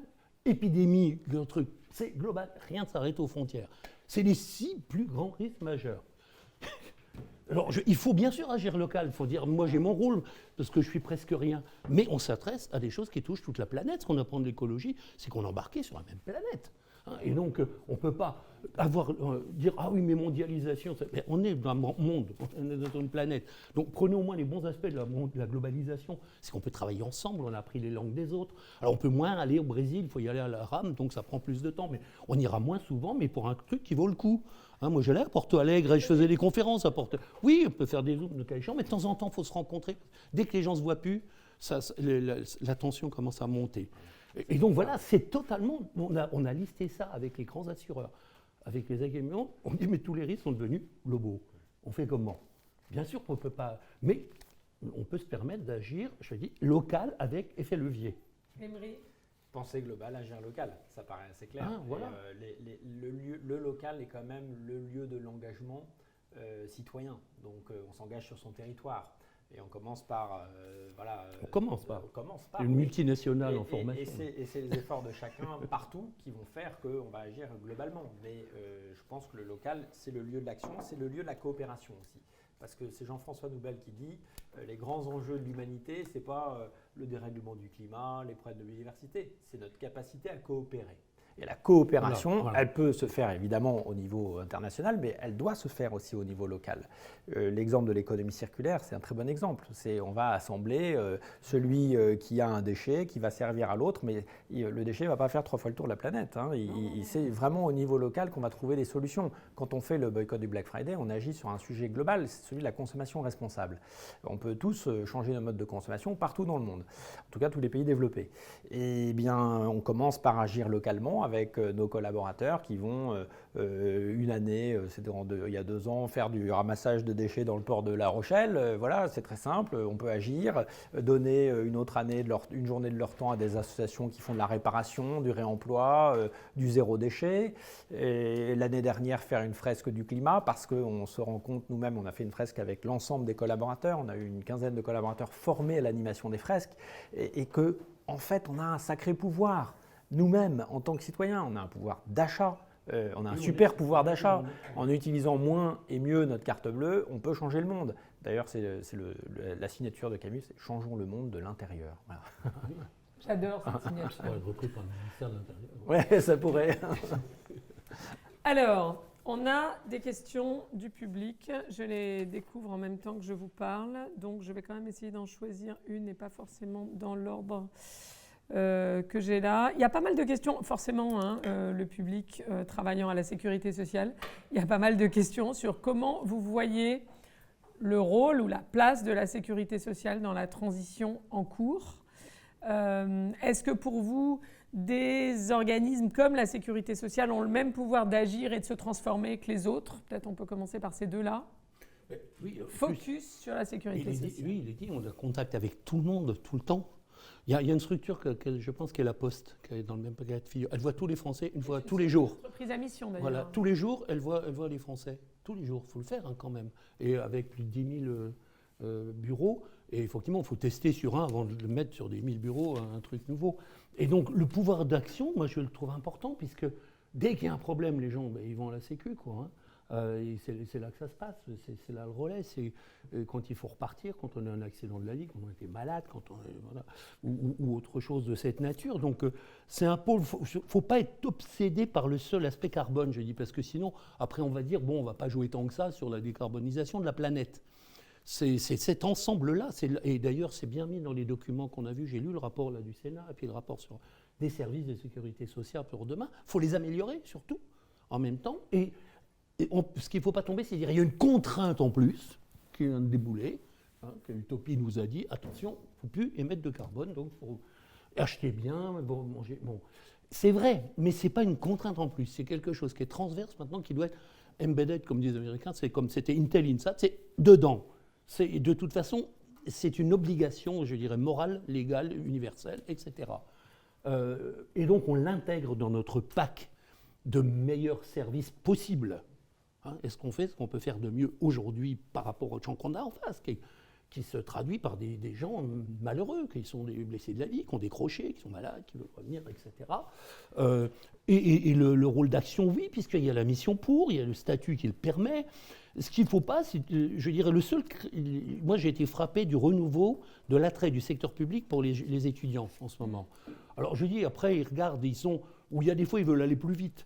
Donc il se crée tout un tas de structures qui ne sont pas géniales sous prétexte de faire du social. C'est ni ONG, c'est pas vraiment des coopératives. Et puis si c'est pour vivre de subventions, ça ne va pas faire avancer beaucoup le système. Hein, à ce moment-là, ils travaillent avec des vrais spécialistes de ça. Et puis il y en a dont c'est la mission fondamentale depuis longtemps, et c'est toute la nation qui leur a confié, qui est d'essayer de trouver au mieux. Les budgets baissent, ils font... Moi, j'ai une grande confiance, j'ai la capacité de test, elle est clé. Hein. Il faut tester, il faut essayer. Parce que sinon, on n'y arrivera pas. Je prends un exemple, tiens, à un moment, la Poste. Il y avait la mode des imprimantes 3D. Ils ont dit, tout le monde aurait une imprimante 3D, on réparera, chacun aura ça chez soi. Ils ont dit, il faut que la Poste soit à la pointe. Donc, ils ont dit, on va essayer sur 3 bureaux de poste où il y a des imprimantes 3D. Et les gens viendront réparer leur cuillère, tout le machin. Flop total. Bon, heureusement, il n'avait pas fait sur 10 000. Donc, on a le droit de se tromper. C'était une mode, ce n'était pas un vrai besoin. C'était des trucs, des imprimantes à fil, c'est du plastique qui cassait, même un jour, il ne fallait pas le faire tomber. Enfin, donc, il faut tester. C'est l'occasion, et les gens adorent faire ça. Faire des living labs, c'est-à-dire on met l'innovation dans la vie réelle, dans un vrai service de pédiatrie. dans une vraie institution, dans une vraie bibliothèque. On teste ce qu'on peut faire de mieux, on a le retour, on revient. Et c'est un dialogue avec la société pour trouver la meilleure solution. Donc bien sûr qu'il y a une capacité d'action il y a une idéologie en ce moment, il y a la Start-up Mania à la française qui arrive 20 ans après le reste de la Terre. On ne fait pas mieux à 3 qu'à 100 000. Hein. Ou alors il y a un vrai problème. Hein, quand on a 100 000 cerveaux, normalement, ça va. On peut les mettre en équipe de 3, comme ça on en aura pas mal. On en aura 33 000, si tu veux. Mais enfin, après, c'est la souplesse de l'organisation. Mais enfin, on a appris pas mal de choses. On a des outils pour ça. Il n'y a pas que le digital. On sait travailler en équipe, on sait déléguer, on sait accorder un budget pour la durée d'un projet.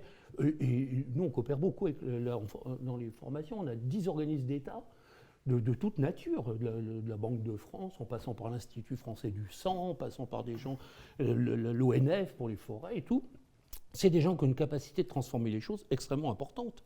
On n'a aucun a priori qu'on innove moins dans le secteur public. Moi, je ne l'ai pas du tout, parce qu'on ne l'a pas constaté. Quand on fait nos challenges meilleure équipe innovation, il y en a, on en a vu chez les pompiers, chez les prêtres. Non, donc il n'y a rien qui s'y oppose. Il y a moins de risques puisqu'on risque moins de perdre son emploi, donc on a même une certaine sécurité pour le faire. On va prendre plus de risques. Oui, mais d'une certaine façon, oui, parce que si tu veux, quand on lance ses propres choses, c'est un petit peu différent. Donc, il n'y a rien qui empêche. Super. Emery, sur comment tout ça, à ton avis, est applicable à la sécurité sociale? On est tous acteurs et on a tous un rôle à jouer. Et la sécurité sociale, elle a un rôle déterminant à jouer. Sécurité. Sécurité, par exemple, les maladies du travail. Si la sécurité sociale fait de la prévention, si elle fait de la pédagogie pour limiter les burn-out, limiter les bore-out, limiter l'ennui au travail, et qu'elle convainc les entreprises par de l'inspiration, par du retour d'expérience, de bonnes pratiques, qu'en fait, on peut changer les choses, on peut s'engager, on peut définir une mission. Voilà, juste, c'est un pouvoir considérable en fait que la sécurité sociale a. Et de manière générale, l'État a un pouvoir considérable, bien sûr. Il a un levier réglementaire, il a un levier fiscal, il a le levier de la commande publique. La sécurité sociale, elle fait des achats, elle peut faire de l'achat responsable, elle peut favoriser le local dans ses achats, elle peut favoriser des fournisseurs éthiques, responsables. Voilà, donc le pouvoir, il est considérable. Et on a tous un pouvoir considérable en fait, sauf qu'il faut en prendre conscience et de l'activer. Il faut passer à l'action. Ça va être détaillé aussi dans les sessions suivantes, mais c'est vrai qu'il y a beaucoup de challenges. Enfin, la question de la transition écologique et solidaire dans le secteur de la santé, c'est colossal. Il y a toutes les démarches qu'on voit dans les laboratoires, plus ou moins d'ailleurs, mais enfin tout le monde en parle, beyond the pill, faire autre chose que du médicament, essayer d'intervenir plutôt en amont, comme dans le développement durable, plutôt la prévention et les services qu'en aval une fois que les maladies sont là, évidemment.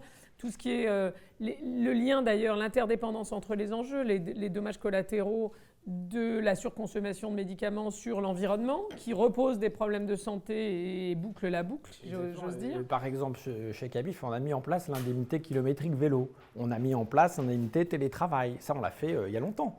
Et du coup, on sait que quand les gens viennent en vélo, ils arrivent plus en forme, ils rentrent chez eux détendus, ça fait faire du sport.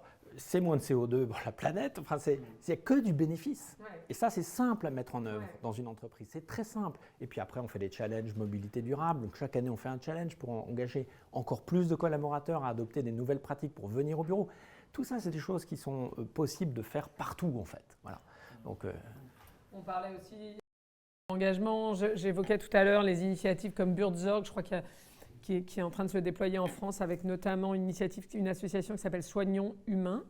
J'ai parlé de l'université des patients, donc la question de la participation des patients ou de l'expertise que donne le fait d'avoir une maladie et de la façon dont ça peut aider l'écosystème de santé à résoudre le problème. Évidemment, les questions d'ancrage local. J'ai parlé de Novo Nordisk avec l'approche sur les villes, mais la question de la mobilisation des agences locales de sécurité sociale sur la façon dont elles peuvent mobiliser finalement un écosystème de santé. On voit aussi d'ailleurs sur la santé qu'on a, à l'issue des crises dont on a parlé, les questions de relocalisation. De quoi s'inspirer de Camif. C'est la relocalisation de la production, notamment du paracétamol et tout, dont on a vu qu'on était très ou trop dépendant des chaînes d'approvisionnement. Est-ce que...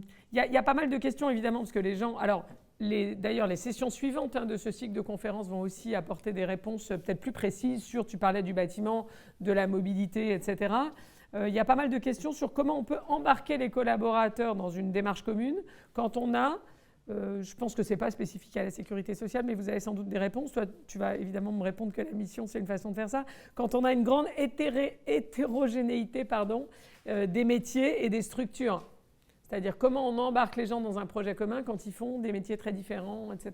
Je ne suis pas sûr que ça soit spécifique à ici. En plus, l'innovation exige l'hétérogénéité, puisque c'est une combinaison de talents de nature différente et complémentaire. Réellement. Donc il faut le voir comme une chance et pas comme un oui, frein, on l'a vu dans l'entreprise qui est monolithique. Par exemple, il y a pas mal de directions de l'innovation et de la diversité. Parce que sans diversité, il n'y a pas d'innovation.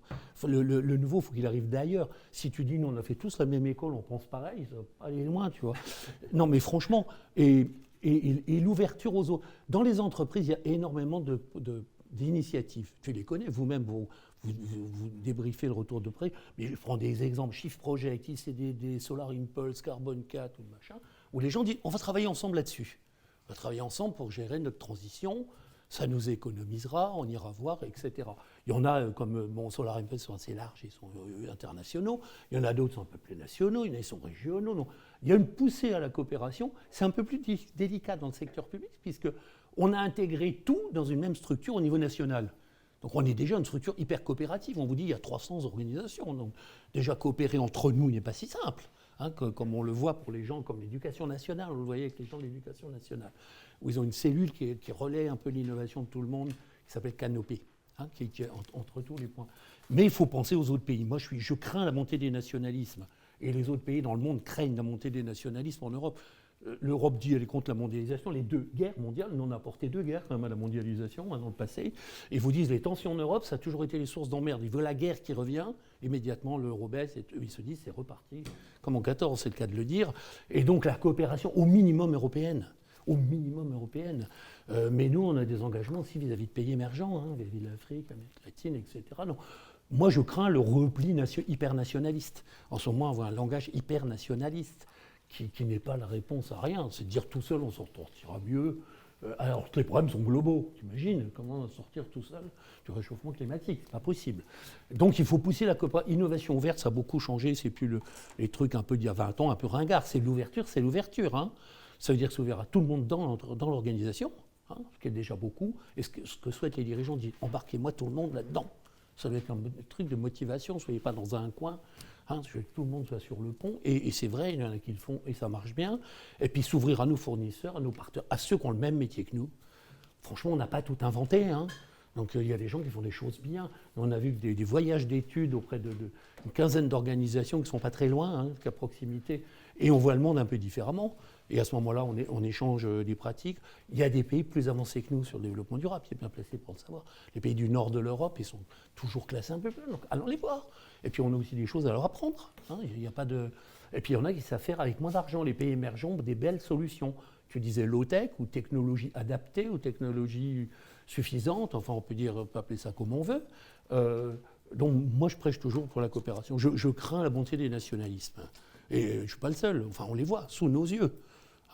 Et ça revient vite, tu peux y aller, il y a des vieux réflexes, il y a des cadavres dans les placards. On dit, c'est pas les Allemands qui vont nous emmerder, ça recommence comme ça. De grâce, soyez au moins européens, parce que sinon on n'est plus à grand-chose, et en plus on vieillit, donc c'est pas le... Émeric, comment tu vois les choses sur l'hétérogénéité des métiers, moi je des pense structures? qu'en particulier post-Covid, on a un besoin de rééchanger, de se retrouver, de se reconnecter ensemble. Et finalement, quand on a une mission commune, même si on a des métiers très différents, c'est pas grave, on va se reconnecter sur ce qui fait le lien. Exactement. Et je vais prendre un exemple qui m'est proche, parce que pour Camif, on s'est rapproché en début d'année avec la Maïf, métier qui n'a rien à voir. Maïf, assureur, militant certes, mais assureur. Et puis Camif, e-commerçant dans l'équipement durable de la maison, Made in France. Eh bien, si on s'est rapproché, alors qu'on a des métiers très différents, c'est justement par rapport à notre vision commune qu'on a du rôle de l'entreprise dans la société, qu'on a sur l'impact positif qu'on peut avoir sur la consommation responsable. Et c'est la première fois d'ailleurs que 2 sociétés à mission se rapprochent au regard de leurs missions respectives non pas du tout par rapport à leur métier ou les synergies métiers qu'elles vont pouvoir mettre en œuvre. Et donc ça, c'est un très bon exemple de comment on peut bâtir de nouvelles alliances dans des métiers qui n'ont rien à voir et qui vont créer de la valeur pour la société. Voilà, c'est au service du mieux commun. Il y a beaucoup de questions sur la façon dont les salariés peuvent, à leur échelle, alors on parlait de l'action locale tout à l'heure, nous on parle beaucoup d'acupuncture en disant qu'il faut trouver des points d'énergie là où est chacun en fait, hein, on n'est pas obligé d'appuyer. Pour transformer des systèmes complexes, il y a des points particuliers, donc peut-être que chacun peut trouver les points d'énergie sur lesquels lui ou elle peut appuyer, mais il y a pas mal de questions sur comment les salariés peuvent participer à leur échelle. Et les questions insistent sur à leur échelle, sur la refonte du modèle de l'entreprise, la création d'impact positif, etc. Qu'est-ce que chacun peut faire là où il est et comment, pour chacun ou chacune, identifier justement ces points sur lesquels il ou elle peut agir. Là, moi, je dirais que le cadre vraiment de la société à mission est le bon parce qu'une fois qu'on a défini cette mission, qu'elle est traduite en feuille de route, qu'on a des objectifs opérationnels. En fait, c'est les collaborateurs qui se saisissent de tout ça et qui développent des projets, des initiatives, des leviers opérationnels pour innover, inventer de nouvelles pratiques, de nouveaux produits, de nouveaux services. Hein. Et donc, chacun peut faire. Alors, on a fait une enquête chez Camif pour voir quel était l'alignement des collaborateurs par rapport à la mission.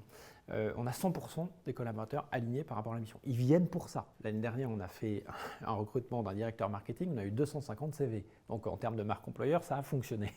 Mais aujourd'hui, ce qui est formidable, c'est que non seulement ils viennent pour ça, mais ils le font. Et donc, je crois que la déclinaison opérationnelle de la mission fait que même des personnes qui sont à l'informatique ou dans des services qui ont moins l'impression de contribuer que, par exemple, des personnes qui sont au cœur de l'offre ou du marketing, parce qu'elles savent que là, eh bien, elles vont s'engager dans des projets transverses. Quand on fait la fresque du climat, les animateurs de la fresque, c'était des gens, justement, des personnes, des collaborateurs issus des services qui disaient « Oui, moi j'ai l'impression d'un peu moins contribuer », même si quand on fait de la comptabilité ou de l'informatique, quelque part on contribue aussi à la mission de l'entreprise, parce qu'on contribue à son bon fonctionnement. Mais voilà, ils se sont engagés dans des actions concrètes. Alors, il y a quand même, c'est vrai qu'il y a des structures lourdes. Quand on dit chez nous, c'est un peu l'armée soviétique, il y a 36 niveaux hiérarchiques, c'est complexe. L'organisation doit veiller que les parcours soient possibles. Parce qu'il y a des fois où ça n'était pas le cas. Je ne vais pas citer des gens pour les gêner, mais enfin en disant, mais vous êtes ouverts, faites des propositions, bâtissez des projets et tout. Parce qu'en fait, ils avaient fait tout un cirque sur le fait de soutenir des startups dans leur domaine, et elles venaient présenter avec des petits stands leurs 50 solutions. Et dans la maison, ils avaient 3500 chercheurs qui disent, j'ai bien vu, hein, c'est sympa leur truc, franchement.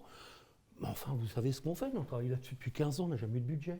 Et puis il dit, il faut sortir de la boîte et venir avec un projet, si on a des trucs à faire ou pas. Bon, ça a été monté au clash. Le directeur de recherche a dit, je ne comprends pas le message, c'est quoi, qu'on doit quitter la boutique ça... Enfin, nous, on est rentré dans l'entreprise pour ça, on fait de l'énergie. Et le patron, et on dit, est-ce que moi je peux proposer? Il dit, mais bien sûr, il y a des procédures. Et je me rappelle, le directeur adjoint, il dit, pas vraiment. Qui dit comment ça? Mais s'ils veulent se regrouper, faire un projet, on les évaluera de la même façon que c'est à l'extérieur. Mais il dit, ça n'avait pas tout à fait été prévu comme ça. Wow. Et là, il a fallu se dire, on doit avoir un parcours fléché simple. Vous pouvez, alors ceux qui ont remarquablement bien fait ça, c'est les gens de l'armée. À la fois armée de l'air, force spéciale, aussi la gendarmerie. Mais alors, quelqu'un a un projet, ils sont plusieurs, ils vont très rapidement on va leur donner 6 mois pour développer leurs choses, ils vont avoir un budget. Et nous, on a fait un peu le tour de quelques entreprises qui ont donné du temps libre. Vous savez, on dit chez 3M, il y a 15% de temps libre. Et il y en a, nous, 20% chez Google, Apple et tout. On les connaît bien, vous savez, les 3/4 des gens ne les utilisent pas. Bon, mais nous, il y en a qui rentrent chez nous à cause de ça, et 3/4 des grandes innovations de 3M sont venues de ça. Donc il n'est pas question qu'on change. Et on est même allé chez Panasonic qui ont introduit DeciTime. Nous, on est plutôt DeciTime. 10% du temps où vous pouvez préparer des projets entre vous. Et vous avez des espaces. 10%. Je dis, ça fait beaucoup 10% sur un mois, ça fait plus de 2 jours. Hein. Punaise, on n'a déjà pas beaucoup de temps, on est mal barré. C'est pas si simple de dire, vous avez du temps, il faut bien qu'ils aient le temps de préparer leurs projets. Et de les faire, mais ça marche bien. Ça marche bien parce on ne peut pas dire, on fait sans perruque. C'est-à-dire que ce n'est pas pour de vrai, vous n'êtes pas payé pour ça, vous n'êtes pas payé pour réfléchir. Vous êtes payé pour sortir des pièces et pas pour préparer autre chose. Bon, à ce moment-là, Apple ne serait jamais sorti de l'ordinateur, il n'aurait jamais fait d'iPhone. Hein. Donc le fait de... Et je dirais, il y a des structures où des gens vous disent, chez nous, on a une grosse mutuelle, elle est très structurée. Moi, les projets que j'ai vus, et ils comparent avec d'autres, il n'y a pas de remontée facile, ou alors c'est un truc qui est très... éducation nationale, c'est bien, c'est pas bien, je mets un feu vert, tu passes à l'autre. Hein. C'est traité individuellement. Or, généralement, un projet, il vient d'une équipe. Il n'est pas traité individuellement, il faut qu'elle se réunisse, il faut qu'elle se voie. Est-ce que c'est pendant les heures de travail ou pas? Ou est-ce que c'est où? Et donc, on dit, oui, initiative de tous, il y en a, ils ne sont pas tout à fait simplifiés le fonctionnement pour que ça soit réel. Et les gens le savent bien, ils sont dans la maison. Donc, et comme c'est toujours proposer quelque chose de différent, il y a toujours un petit peu un rejet, parce que tu crois qu'on ne l'a pas déjà fait, parce qu'on connaît les trucs. Il faut que ce soit encouragé, ça vient d'en haut quand même. Parce que les gens peuvent prendre l'initiative et tout, mais en ce moment, l'initiative, c'est plutôt d'aller travailler ailleurs, tu vois. Hein, non, mais c'est vrai, en disant, il faut sortir de la boîte, tu sais, out of the box. On dit, ben oui, attends, je pars d'ailleurs, tiens, je suis out of the box demain matin. Bon, et comme il y a un peu une tension sur les ressources rares, si tu veux, il y a un peu l'attraction de dire, l'herbe sera plus verte ailleurs, même s'ils en reviennent un petit peu. Mais enfin, moi, je ne connais pas la structure Sécu, j'y suis pas. Encore que j'ai été liquidateur de dossiers sécurité sociale, étant étudiant pendant 1 an. Hein. Bon, pour payer mes études. Donc, je sais ce que c'est que ouvrir des droits et tout ça, mais c'était à cette époque-là. Ça doit être plus rapide et plus efficace aujourd'hui. Mais ça, il faut quand même voir, c'est au niveau du management général de vérifier que des parcours sont possibles. Parce que ce qui nous a frappé, c'est qu'il arrive tout le temps des innovations assez radicales. Et on a vu pas mal de boîtes qui disent pourquoi c'est pas venu de chez nous. On voyait avec des gens, Saint-Gobain, attendez avec l'argent qu'on met, il y a les machins, pourquoi c'est pas venu de chez nous? Puisque ça devait arriver. On dit mais chez nous, vous savez, il y avait eu un projet, mais vous n'avez pas fait attention. On dit quoi? Vous avez peur de moi? Vous en parlez à la photocopieuse, mais pas quand on est en réunion. Je comprends pas ce truc de dire c'est pas chez nous. Et on en a dans des écrans. Il dit on met 40% de la R&D mondiale, leader, et on fait 20% des trucs nouveaux. Et vous nous dites en plus, on avait vu le coup arriver, hein, je vais vous faire rencontrer, mais il y avait plein d'autres projets, pourquoi celui-là n'est pas né? Et donc le fait que ça remonte et que ça souffle, à la fois il y a des grands axes donnés chaque année, ça serait bienvenu d'améliorer ça parce qu'on a des problèmes là-dessus. Alors les gens adorent travailler en problem solving, on a bien défini le problème, lâchez les solutions, hein, comme les appels à projets, hein, contre le cancer, tout ça. Et puis les initiatives, parce que des gens viennent d'ailleurs, qui ont des idées, qui voudraient bien faire là, et que ce n'est pas la direction générale qui a été impulsive, c'est vraiment du bottom-up, il y a quand même des structures où ça passe pas bien. Voilà. Comment on fait pour encourager, comment on fait si on est un salarié pour agir là où on est? Et comment on fait quand on dirige une entreprise pour encourager cette initiative? On prend le pouvoir quand on est salarié. Quand on est manager, on abandonne le pouvoir. C'est ce qu'il faut faire. Moi, je l'ai abandonné. Lui, il l'a abandonné. Moi, je l'ai abandonné. En 2014, on a fait entièrement réaliser le budget à partir de 2014 par les équipes, par des volontaires. Donc, on a, au point du mardi, proposé à ceux qui voulaient faire le budget de l'entreprise de se porter volontaire. On en a élu 9. Et c'est 9 collaborateurs qui n'avaient jamais fait de budget de leur vie. Mais comme il y a beaucoup de transparence, ils savaient ce que c'est que les EBITDA, le compte de résultats, etc. Parce qu'on en parle toutes les semaines. Eh bien, pendant 3 mois, ils ont interrogé la feuille de route de l'entreprise, les projets qui seraient mis en place l'année d'après, etc. Et ça a été extrêmement riche parce qu'en fait, ils ont présenté le budget à toute l'entreprise, aux actionnaires, et ils se sont vraiment appropriés le projet de l'entreprise. Donc il y a un enjeu pour moi en termes de management, c'est qu'à partir du moment où la mission est claire, qu'elle est posée, alors elle est claire chacun dans ses décisions au quotidien et elle libère le manager. On n'a plus besoin de dire pourquoi il faut faire ça, c'est une évidence, on est là ensemble pour faire ça. Et donc il faut accepter en tant que manager de changer de posture. Moi, j'aime beaucoup cette image du manager qui est servant leader au service de ses équipes, qui va accompagner, qui va faire la marche à côté et pas en frontal pour juger, et qui va du coup libérer l'énergie de ses équipes. Parce que en tant que manager, notre rôle, c'est de maximiser l'énergie de l'entreprise. Or, l'énergie, elle est vitale pour que l'entreprise se développe, pour qu'elle innove, et elle part des personnes, elle part des gens. Donc, il faut libérer les énergies. Ça, c'est pour le manager et du coup pour le salarié? Pour les salariés, une fois que la chose est claire, en fait, à eux de prendre les initiatives qui leur semblent, parce que ce sont les mieux placés au quotidien pour voir les problèmes concrets et trouver des solutions simples, sobres. Après, il faut qu'il y ait une solution possible là, sinon on va faire ailleurs. Et c'est l'exemple de Léa que je citais tout à l'heure. Il dit mais j'ai un problème, j'ai trop de stock de vieux linge, je ne sais pas quoi en faire. Elle a eu l'idée d'aller connecter ça avec un ESAT qui fait ces produits économie circulaire qu'on revend sur le site. qui crée une valeur sociale, environnementale et économique pour l'entreprise. Ça me rappelle un concept sur lequel nous on avait un peu travaillé, qui est le concept du corporate hacking, qui consiste à dire chacun peut hacker d'une certaine façon l'organisation dans le sens de l'intérêt général, de la transition écologique. En général, il ne se fait pas engueuler pour ça.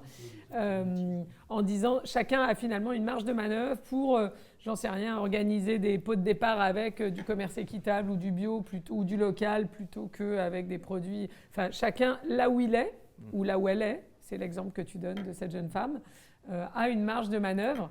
Alors, nous, on a vécu une expérience qui était formidable en 2010, parce que moi, j'ai repris Camif en 2009, qui était une boîte très structurée, très pyramidale. Quand j'ai visité les locaux la première fois, c'est que des bureaux cloisonnés, de la moquette au mur, des grands couloirs sombres, mais une grande tour avec la direction en haut et un code pour monter dans l'ascenseur. Donc, on a très vite compris pourquoi l'entreprise n'avait pas été tout à fait agile pour gérer le virage de l'arrivée d'Internet, etc. Donc on s'installe dans un grand open space, magasin, pas de cloison, personne avec cloison, même la salle de réunion n'avait pas de cloison. Et moi j'étais convaincu que ça emporterait une nouvelle culture, plus la dynamique du projet, très entrepreneuriale, très enthousiasmante. Réinventer Camif, c'était formidable. Mais au bout d'1 an, j'avais encore des personnes qui venaient voir, me disaient à la Camif, on faisait comme ça. Je disais, arrêtez de me parler de comment vous faisiez avant, parce qu'il faut tout revoir. Alors j'ai eu l'initiative d'accueillir pendant 3 mois une artiste en résidence dans l'entreprise, qui s'est installée au milieu de l'open space où on était, et on était sa matière première. Je lui ai donné carte blanche. Je ne savais pas ce que ça donnerait, mais je savais qu'une expérience commune, collective, ça transforme toujours. Et une des œuvres qui m'a beaucoup marqué, c'est tous les jours, elle faisait quelque chose. Donc, on arrive, toutes les places de parking avaient été taguées avec des noms d'artistes contemporains que Anne-Laure Maison, un nom prédestiné pour travailler avec nous, avait fait. Cette jeune artiste, street artiste, avait tagué Donc, les gens sont allés la voir en disant « Mais est-ce que tu as demandé l'avis et l'accord d'Emery pour faire ça ?» Ben non, je ne l'ai pas demandé parce qu'il m'a donné carte blanche. Et moi, ma mission, c'est de faire mon job d'artiste. Donc, les gens ont compris qu'en fait, dans une entreprise, à partir du moment où il y a une mission qui est claire et que c'est cohérent par rapport à la mission, ils peuvent prendre les initiatives. Et voilà. Et là, il faut que derrière, on accepte, nous, en tant que manager, que les choses nous dépassent complètement. Et puis qu'à un moment donné, les initiatives débordent le champ de ce qu'on avait pu imaginer, nous, en tant que manager, parce que les bonnes idées, elles viennent du terrain. Voilà, donc ça prend du temps, hein. Le changement de culture, ça ne se fait pas du jour au lendemain. Il faut libérer les énergies, il faut libérer le management, il faut un cadre malgré tout. Et le cadre, c'est le meilleur cadre possible pour moi, c'est la société à mission, mais ça, je pense que tu l'as compris. Et une fois que ça c'est bien posé, que c'est bien compris, alors on a une énergie, un alignement, une énergie positive qui se dégage de cet alignement qui est juste extraordinaire. Voilà. On réappelle, on réengage notre humanité, au fond, dans le projet de l'entreprise. Je suppose que ça répond à une des questions qui était posée, que je m'étais dit que j'allais vous poser, qui était comment nourrir l'innovation au sein de nos organismes. Est-ce qu'il y a d'autres choses que vous avez en tête pour nourrir, stimuler l'innovation? Je dirais, il y a le monde, on dépose 3 millions de brevets par an. Il y a bien avancé des connaissances et de se dire, tiens, il y a des outils nouveaux. Le télétravail, c'est possible parce qu'il y avait des techniques qui permettent de le faire. Tu n'aurais pas d'ordinateur, il n'y a pas de télétravail. Donc, il y a bien une poussée de dire, tiens, comment est-ce qu'on peut utiliser ça? De trouver des applications intelligentes aux choses. Mais le flux principal ne vient pas de là. Comme vous voyez, Steve Jobs disait, l'innovation, elle part des gens, elle revient vers eux. C'est d'une écoute profonde, de les voir fonctionner. On appelle ça aussi design thinking, mais ça a été un petit peu dévié par rapport à ce que c'était prévu. C'est de voir les gens vivre, de voir leurs blocages, de voir leurs difficultés, donc de bien identifier les problèmes. Il n'y a de bonnes solutions qu'un problème identifié. Sinon, la solution précède la résolution et ça mène comme les systèmes informatiques imbuvables parce qu'on n'a pas regardé comment les gens travaillaient. Après, c'est un mal de chien pour aussi adapter. Et donc, il y a un aspect d'ouverture, de découverte, d'aller voir, de bien connaître les gens à qui on s'adresse. Ça, c'est très important parce que c'est là qu'on se... Alors, ça se fait naturellement dans l'entreprise. Hein. Tous les jours, il y a dans le Sécu qui reçoivent des gens qui viennent de l'extérieur et qui ont des problèmes. Après, il faut pouvoir remonter, en parler, ce qu'on pourrait faire de mieux. Moi, c'est surtout l'ouverture, le temps libre, des lieux aussi pour pouvoir monter les projets qui font que ça roule. Ce n'est pas une question de méthode, on n'en a pas... sur des milliers, dans une base de plus de 5000 innovations pour analyser un petit peu tout. Il n'y a pas un qui dit « Ouais, c'est venu parce que j'ai fait Six Sigma » ou je ne sais pas quoi. Il y a 186 méthodes, si tu veux. C'est pas ça. Après, techniquement, ils peuvent mettre les choses en ordre avec un outil particulier. Mais quand ils racontent leur histoire, et on liste ça, énormément d'innovations viennent de rencontres, près de 80%. Rencontres, voyages, découvertes, problèmes rencontrés, chocs. Je suis allé au Biafra, ça m'a tellement truc, il fallait trouver des solutions, le sommet de la Terre, enfin ce que l'on veut. Et donc il faut une ouverture. Si on est le nez dans son truc tous les jours et qu'on ne prend pas de recul par rapport à ce qu'on fait, c'est très difficile. Parce qu'on manque du alors quelquefois on dit c'est le regard neuf, quelqu'un qui arrive chez nous, il dit qu'est-ce que vous faites, comment ça se fait et tout. Mais pas seulement, il ne faut pas croire que la personne qui travaille là depuis 25 ans est un imbécile. Depuis le temps, il a capitalisé les choses, il a vu tous les jours des problèmes.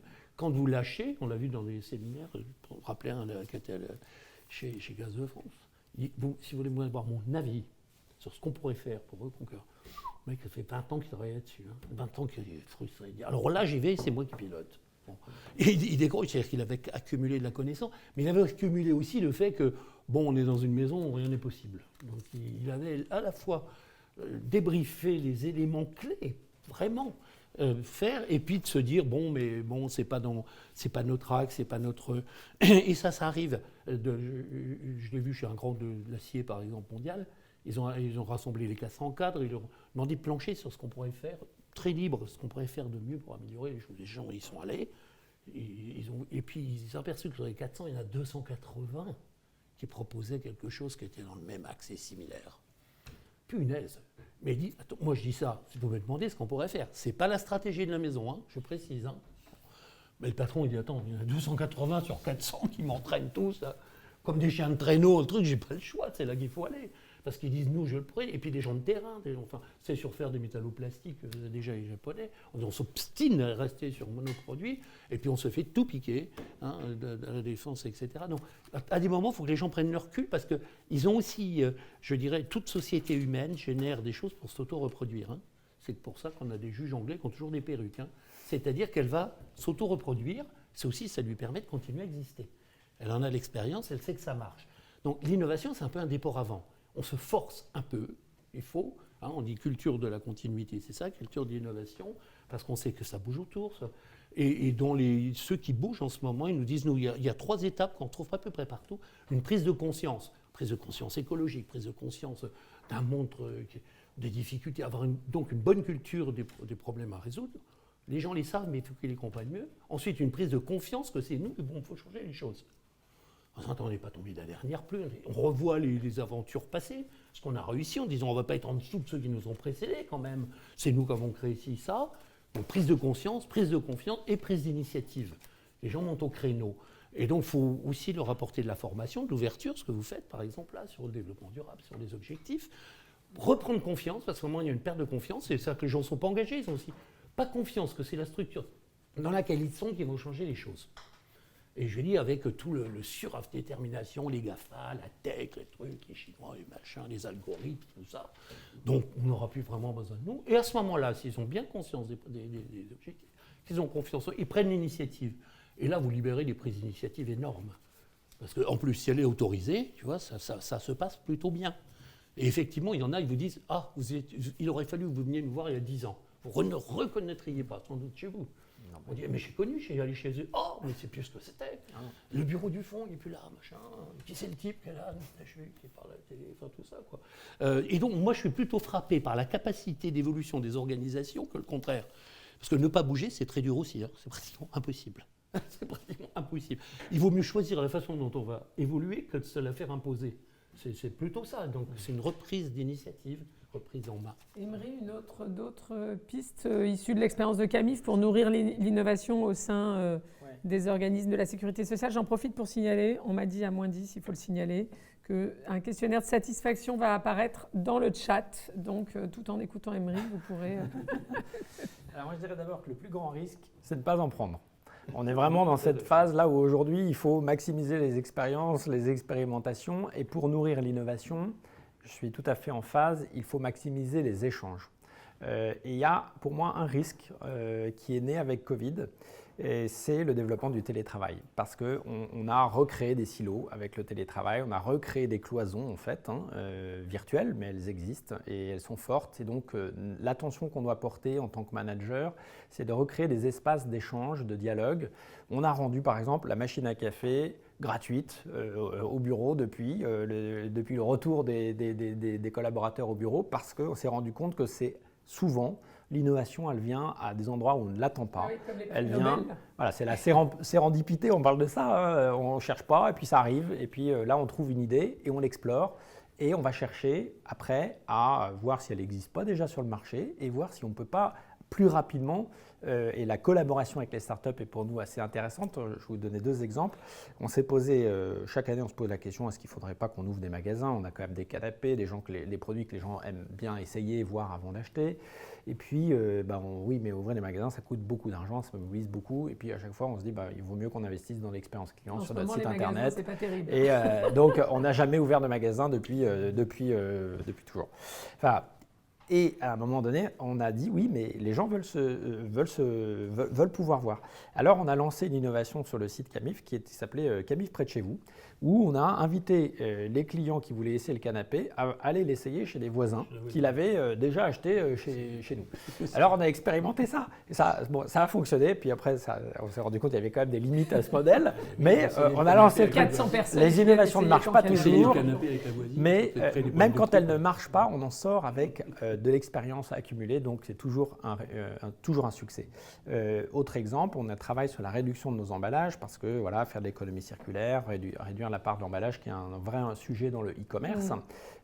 Donc on se dit mais comment on peut, alors on a travaillé avec les fabricants pour enlever l'emballage, supprimer complètement l'emballage. Certains produits de linge de maison, on supprime l'emballage. Avant, c'était dans des poches plastiques. Maintenant, il n'y a plus d'emballage. Bon, après, il faut quand même envoyer le produit chez la personne. Et même si on a des très bons transporteurs comme la Poste, il vaut mieux que ça soit un peu protégé. Mais malgré tout, ce plastique qu'on a supprimé, le carton après qui l'a remplacé, recyclé, ce n'était pas satisfaisant. Et là, on a trouvé une start-up qui nous a proposé un produit.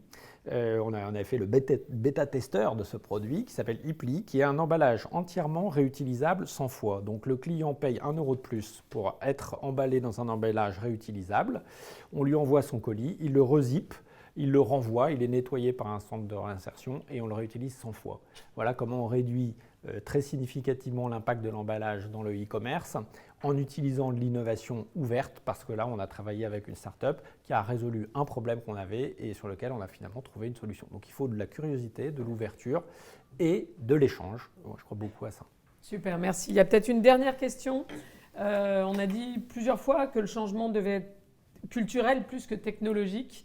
Alors, qui peut accompagner cette transition culturelle selon vous ? Le leader a quand même un rôle essentiel. C'est un peu la clé de voûte de tout changement. Si le leader ne change pas, je ne vois pas pourquoi l'organisation va changer. Ça va être très compliqué parce qu'il y aura un frein. Donc, il est la clé de voûte du changement. Donc, la culture, elle doit être incarnée sincèrement par le dirigeant et ensuite par les managers. Et elle passe par, moi je crois beaucoup à l'importance des rituels. Nous, notre rituel du point du mardi qui, toutes les semaines, depuis 12 ans, dure une demi-heure, 3/4 d'heure, animé de manière collaborative. C'est un rituel, c'est un rendez-vous récurrent qui fait que finalement ça a contribué à changer la culture, devenue beaucoup plus collaborative qu'elle n'était à la Camif avant. Donc voilà, après je pense qu'on est tous le garant de la culture de l'entreprise. Et chaque jour, parce que la confiance elle se gagne en gouttes mais elle se perd en litres, donc chaque jour il faut faire preuve de ça. Et donc ça ne s'arrête jamais.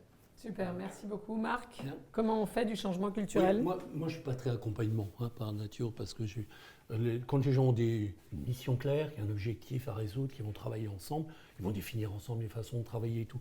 La France, et j'avais une étudiante, quand j'étais professeur au CNAM, américaine, qui avait été frappée par le système français. Elle voulait faire sa thèse sur l'infantilisation du salarié dans le modèle français. Puis elle dit, mais ça touche aussi l'infantilisation de l'entrepreneur dans le modèle français. L'infantilisation du citoyen dans le modèle français. Puisque tout le temps on donne, on trouve. Et je vois par exemple il y a plus de gens qui accompagnent les startups que les startups, pour te donner une idée. Comme des enfants qui vont à l'école pour prendre par la main, parce qu'ils sont. Moi j'ai tendance à dire, vous savez nager, sautez dans l'eau, quoi. Parce que il y a des limites à cela. Et aussi de respect des capacités d'intelligence des gens. Google a fait son grosse étude qui s'appelle Aristote d'ailleurs, sur 360 équipes, qu'est-ce qui fait qu'elles avaient réussi, etc. Et tout ça, par rapport à gens qui disaient oui, ils avaient la bonne méthode, chacun était là à veiller, puis ils disent non, on n'a rien. C'est en fait l'intérêt, le fait que les gens pensaient qu'ils allaient faire pendant ce temps de projet, 18 mois, 1 an, 2 ans, tout ça, allait être utile, on en tiendra compte, ça sera réel, c'est pas pour rire. Aussi le respect de la parole de chacun, le fait de ne pas être dominé par quelqu'un qui va vous dire tout ce que vous devez faire. Non. Moi, j'ai tendance à croire à la capacité d'organisation des gens. Nous, modèle français et allemand, on est très organisation. Tout le conseil est en organisation. Donc on organise tout le temps. Donc il y avait eu le bouquin d'Annie Chronocoulon, La désorganisation compétitive. Hein, bon. À un moment, il faut lâcher la grappe. C'est plutôt de dire, ah oui, on est en petite équipe, on fait ce qu'on veut. C'est pas qu'on a une autre méthodologie un peu large. En France, accompagner un peu moins, c'est pas mal. Hein, à un moment donné, les gens sont grands, ils peuvent aller à l'école tout seuls, sans les aider à passer le passage clouté. Voilà, je ressens un peu ça parce que en allant dans d'autres pays, je vois que c'est moins accompagné. Ouais, tu vois, il y a un petit côté un petit peu paternel. L'administration est très accompagnatrice aussi. Il y a beaucoup d'auto. On est le pays qui a le plus de réglementation. Tu sais, il y avait une étude de l'Assemblée nationale, 420 000 règles. Tu vois, on disait c'est peut-être pas normal. On croyait que c'est le Japon, mais c'est 90 000 et les autres c'est entre 30 et 40 000. Bon. Donc on est quand même beaucoup plus structuré, organisé. Comment il faut faire? Est-ce que j'ai le droit? Totalement l'autorisation. Pas l'autorisation. Donc nous on a tendance à dire lâchez-leur la grappe. Hein. Vous les mettez équipe autonome, il y a marqué autonome. Ils ne vont pas foutre le feu, hein, vous pouvez leur laisser un budget, ou même vous leur versez un capital, vous les mettez en entreprise pendant 2 ans. Et voilà, donc c'est juste cette petite réserve sur l'accompagnement généralisé. Eh ben, on va s'arrêter là, ça me paraît une bonne conclusion. Hein. Pour se transformer, pour innover, il faut contrôler moins et lâcher plus, ou se lâcher plus. Il n'y a pas de méthode, je retiens ça aussi. Hein. Et ça me rappelle, je pense que je vais conclure là-dessus, j'adore les citations, parce que quand quelqu'un a dit mieux que nous ce qu'on dirait beaucoup plus mal, autant s'y raccrocher, n'est-ce pas? Et le philosophe Alain disait, le secret de l'action, c'est de s'y mettre. Donc, bon courage à tous et rendez-vous vendredi prochain, je crois.